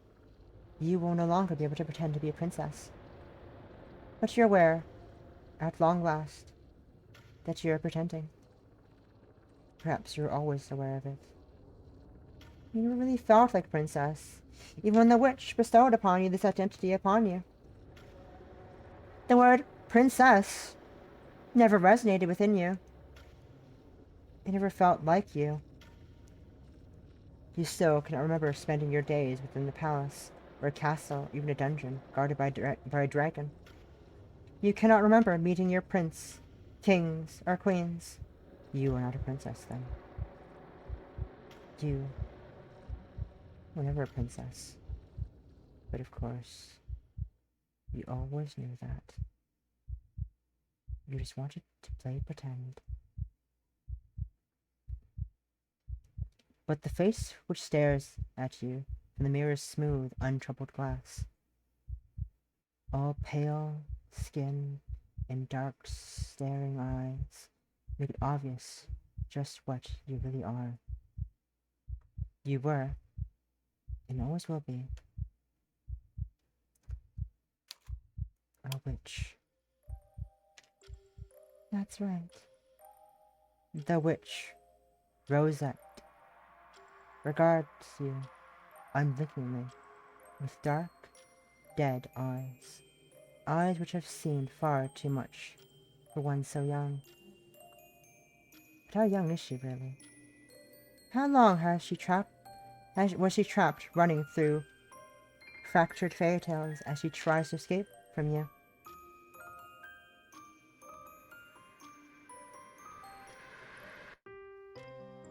You do not know. You hardly recognize her, but you recognize yourself. Oh, I'm the asshole. I'm the asshole from the other game. I'm the evil witch. That makes sense. I kind of had a feeling this was Rosette. I kind of feel this might have been Rosette. The pink hair. I wasn't sure. She seemed a bit too, you know, evil to be Rosette. You know. You might have lost sight of who you were when Rosette left you, but now. Do you remember? I remember. I always remembered. My name is Medea. Yes, that's right. I am Medea, And this girl is, or was, Rosette. And though our paths continue to cross, we've always been alone. This girl, once an innocent, assuming, languishing for want of love, has known what it feels like to be adored to the point of insanity. She has been drowned, buried, and consumed by love, and in so doing, she changed. She is not the girl she once was. She has become a fine witch in her own right, with eyes that reflect no light, with a heart that contains no love. She caught you, me, us, while we were drifting, bereft, languishing, for lack of a little girl. For lack of a little girl who had oh so cruelly broken ties with us. And she imprisoned us.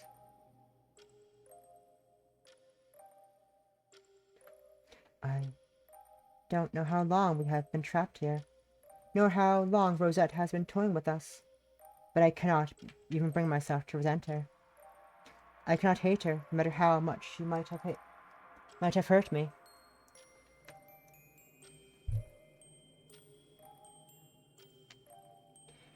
She called upon me when she was alone, and I answered. I promised that I would be there for her. We made a vow, and though she turned her back to me, our connection was ever really severed. The love of a witch, after all, is a powerful thing. Even when poisoned, it continues to bloom, bright red, like roses. Rosette. My adorable, beautiful Rosette. No matter how much time passes, I still find myself drawn to you. Even now, I adore you. Whether a mermaid, a poor village girl, or a princess, I will continue to love you. My feelings for you will never waver, even if you never had any fondness to spare for me. How could it? You ought to know yourself now, after playing a witch in your own right, that it is really does get so lonely here.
That that was good. I liked it. That was good. That was good. I like that. That was good. That was a good game. Oh, it was so good. I love that so much. Aw. Look at her! She's so baby! I love her. I love her. Poor Media. Poor Media. Alright. Notes time. Oh god, that's a lot of notes to read. Okay. Ah, the notes. Okay, I'm gonna hide real quick. Then I'll read the notes. I'll be right back.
Alright, I'm back. Let's read the notes. Let's read her notes.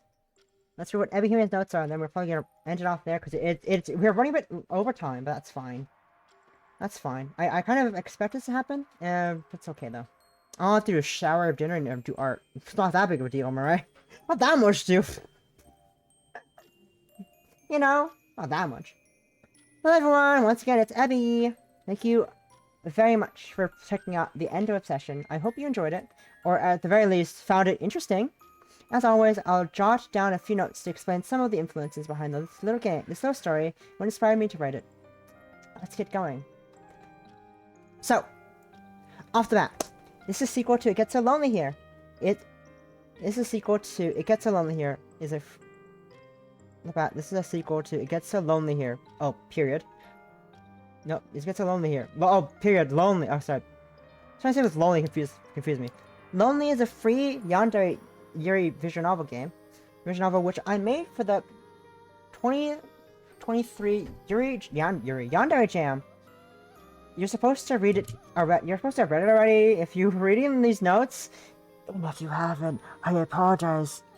I feel like Obsession builds quite heavily on the themes established in Lonely.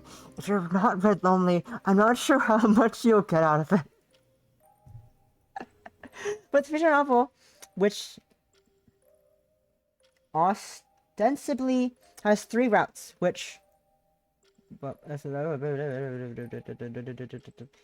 3 different heroines, but player choice is all an illusion, and it's essentially a linear story. You need to read all 3 routes to get the true ending, and to fully understand what happens. Lonely is a fairly long, for a jam game, I suppose. It's about 50k. Insane! And I was pretty satisfied with it once I finished it. I didn't have any plans for a sequel, or any additional content, even though Lonely was unexpectedly popular. I think it's my most popular date. And guess what? Today it passed another milestone as well, which is insane. Insane is also a milestone passed today for that game. Literally today, I saw it tweeted and tweeted out that there was a milestone for it. What was it again? Let's see. It is. Oh, where is it? I saw it. I guess yesterday, It Gets So Lonely Here hit 200,000 downloads across Steam and itch.io. Fucking insane. Fucking insane. Congratulations to Evie. Hell yeah. We love her. We love her, Thread. We love her. She's doing amazing work out there. We love Ebby. We love Ebby making some amazing content. Cannibalism, drowning and buried alive, you know. Water sport. And I was pretty satisfied with, oh, it's finished. Here it is. I was going to let it lie. I thought I had an idea. I decided I wanted to take another crack at doing a Yandere Yuri story. The initial idea which sparked it was a vague thought. What if the protagonist was kidnapped by an obsessive Yandere who later grows bored of her and tosses her aside? How would a person deal with that? I thought it was an interesting idea, and it would be a pretty sturdy scaffold for grim, dark Yandere story. I didn't almost read that as a different word.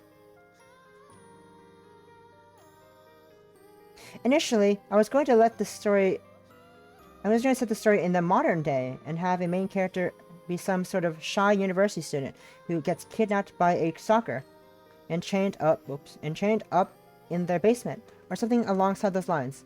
But I eventually decided this concept was too depressing to actually write. Ha ha ha ha ha ha! I've written some pretty dark stories in the past which deal with some discomforting subject matter, but the thought of running a killing stalking as scenario made me feel uncomfortable. Understandably. I wasn't sure if I'd be able to pull it off tastefully, especially since instances like this happen in real life. I don't really want to turn such a tragic real life scenario into an edgy shock content, grim, dark, VN. So I held off on it. I decided to shelve the idea until I was listening to the song "Open Window" by Hungry Lacey, and I was struck by some of the lyrics. I can't hold you tonight. The world wrapped in sorrow. I can't hold you again. I won't hold you again. So now I'll be all alone. The dreamy yearning of the song made me think about my original idea. What if a girl was kidnapped by Yandere and was bored? And I started to reiterate it. What if instead of setting the story in the modern day, I made a fairy tale based on Rapunzel, and included several scenarios of our love-lone heroine sitting at the window of her tower waiting, not for Prince to rescue her, but the witch who kidnapped her to see her again.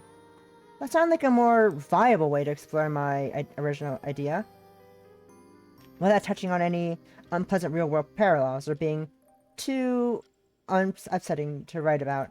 I'd always wanted to write a Rapunzel style story for a while anyway, after reading The Golden Rope by Kenneth Lee, which is a gorgeously written gothic retelling of Rapunzel by one of my favorite authors. I love Kenneth. These works a lot, and you owe it to yourself to check her out. Her writing is gorgeous. It is significantly better than mine. No! Your writing is amazing, Evie. What are you talking about? So I decided on what sort of story I wanted to write, but that's when I thought about associating this Rapunzel story, witch/princess captured toxic Yuri tale with Lonely. Lonely was heavily based on fairy tales, with its mermaids and princesses and witches, and I thought it only made sense to link these two tales together, given the thematic similarities. I figured it would be fun to write some things set after the events of Lonely. Like Rosette. When Rosette has broken free from Media's loving grasp, Lonely is a pretty vague, dreamy story. Well, it's based on fairy tales. That's up for interpretation, and the ending seems open enough I could play around a little with the two leading ladies about after the curtain had closed. Rosette already suffered enough in Lonely, so I thought about casting Media as the main heroine this time. I thought it'd be a fun twist to make a heartbroken, amnesiac Media the princess, languishing in a tower, while Rosette was a tragic heroine who suffered innumerous deaths, takes on the role of a witch. Twisted by all the misfortune which befell her in Lonely, Rosette vows to take her revenge on Media by subjecting her to a loop of death and despair inside a fairy tale world of her own creation, a fantastical birdcage with no exit, Remedia must fall in love with her, or else. Rosette had no interest in Media's love, however, and she's toying with her former tormentor to achieve her own catharsis. She intends upon making Media love her, to abandon her, and in doing so, destroy her completely, and emerge the ultimate winner in their toxic lesbian magical showdown. So, this is basically Higurashi Satsu. Higurashi Satsu, right? Rosette and Media are Rika and Satoko. Satoko. God, God damn it. God damn. God. I just last night finished watching the chapter 5, I think. The third last chapter, analysis. So I know who the fuck these are. Sorcerer and Media are Rika and Satoko. And Satoko, aren't they? Or maybe you could say they're Burn and Labda. There's some definite when they cry influences here. I just hope it isn't too overt and the story can stand on its own, something significant, especially interesting. Meepa. Meep. Meepa? I wasn't sure initially whether I would release this VN at all, given Lonely was so popular, and several people asked me if we'd write it more. Specifically about the princess who seemed to be your favorite. Wink, wink, wink, wink, wink, wink, wink, wink, wink, wink, wink, wink, wink, wink, wink. I don't usually get too self-conscious about my writing, but I was a bit worried about the story would fail to live up to expectations, since it's much shorter than Lonely. I kind of like how it's shorter, you know? It's very nice condensed in one stream. I like it short. It's nice. The action is all consigned to a single location, and the princess doesn't show up. There are only 2 characters this time, and one of them isn't present for a significant chunk of the story. So I worried this story wouldn't be interesting for people. I thought about scrapping this project numerous times, but the gorgeous art by Kale Chips and the haunting soundtrack by Yuzuki made me reconsider. I love the OST of this short little VN, especially it is very good OST, very haunting. I love the ending song, and I thought it would be a shame to let it go to waste when so much effort had been put into it. I think the soundtrack is actually better than the story it's appended to, but hopefully the story, the art, and the music all comes together in a nice, cohesive package.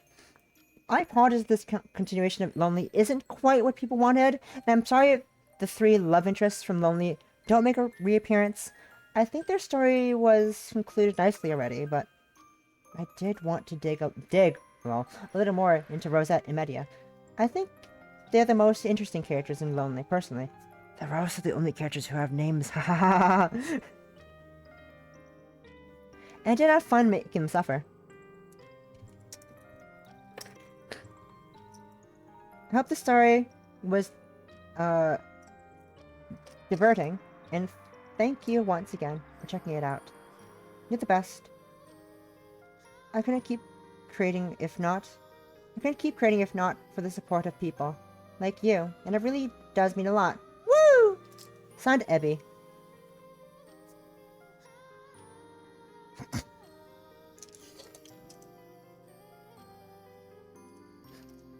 Yeah, that was good. I really enjoyed that. That was really good. Look at all these cards. Oop.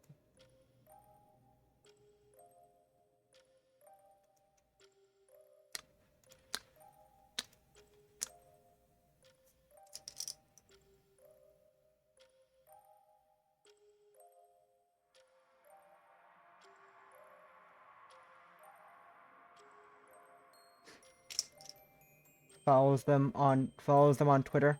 Follows artists on Twitter. I mean, what? Oh, Theo follows them. Wow. What a time. Oh, they have a VGen. They have a VGen! Follows him on VGen.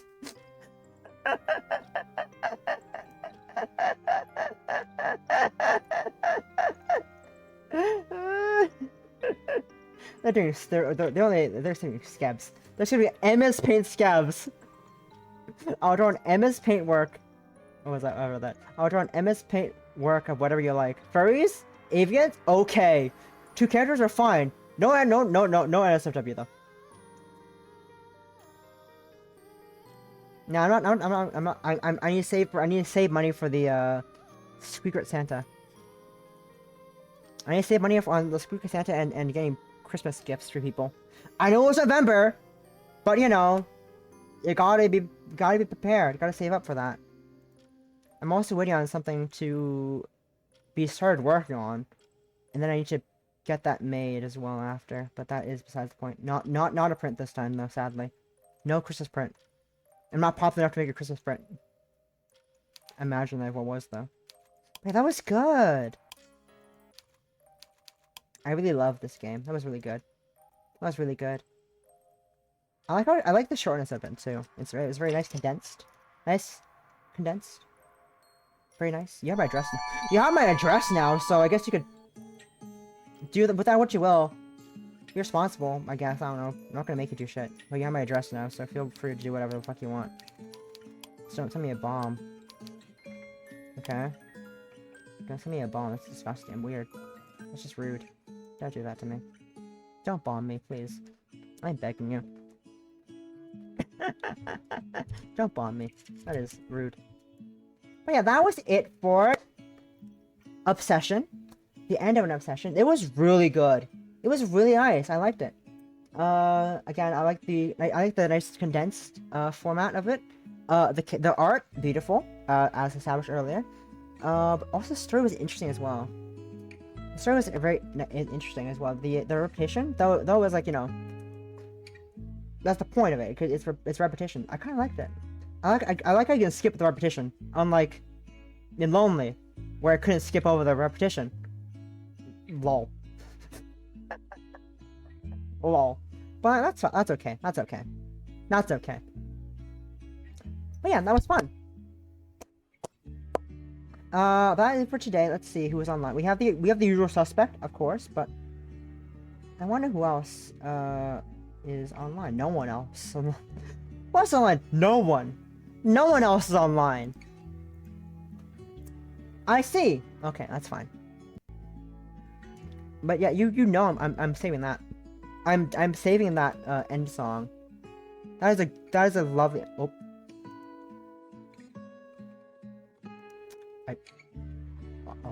Off vocal? Off vocal to the ending theme song? Hell yeah. Hell yeah. Hell yeah.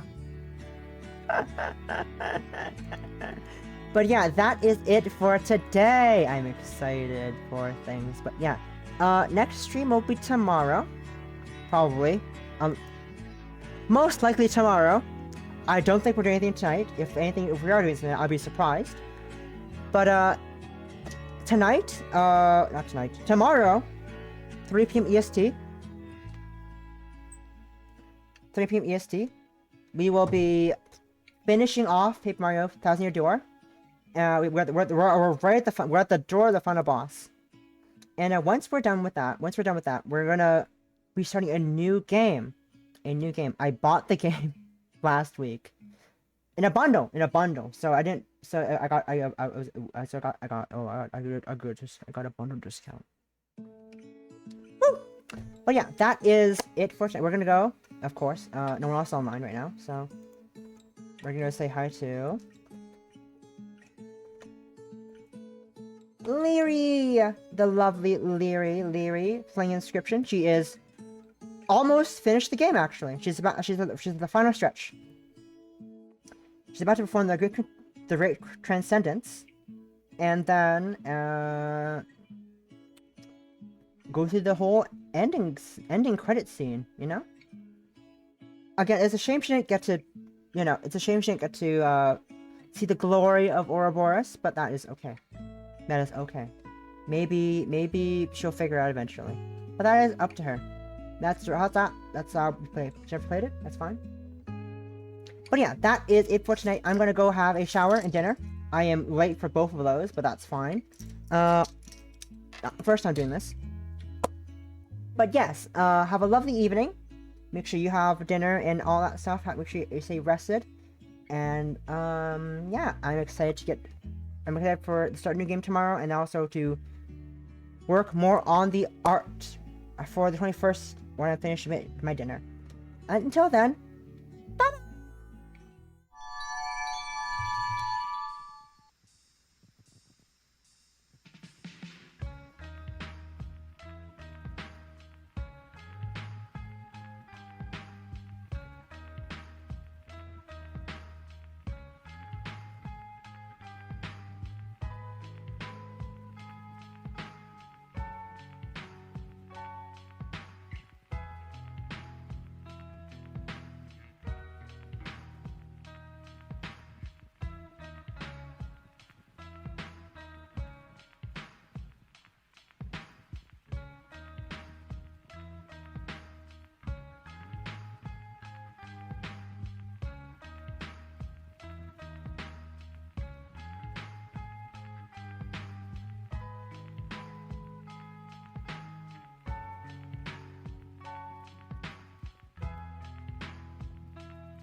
Allow me to be the first to say. Hiya, Papaya. Hiya, Papaya, back at ya.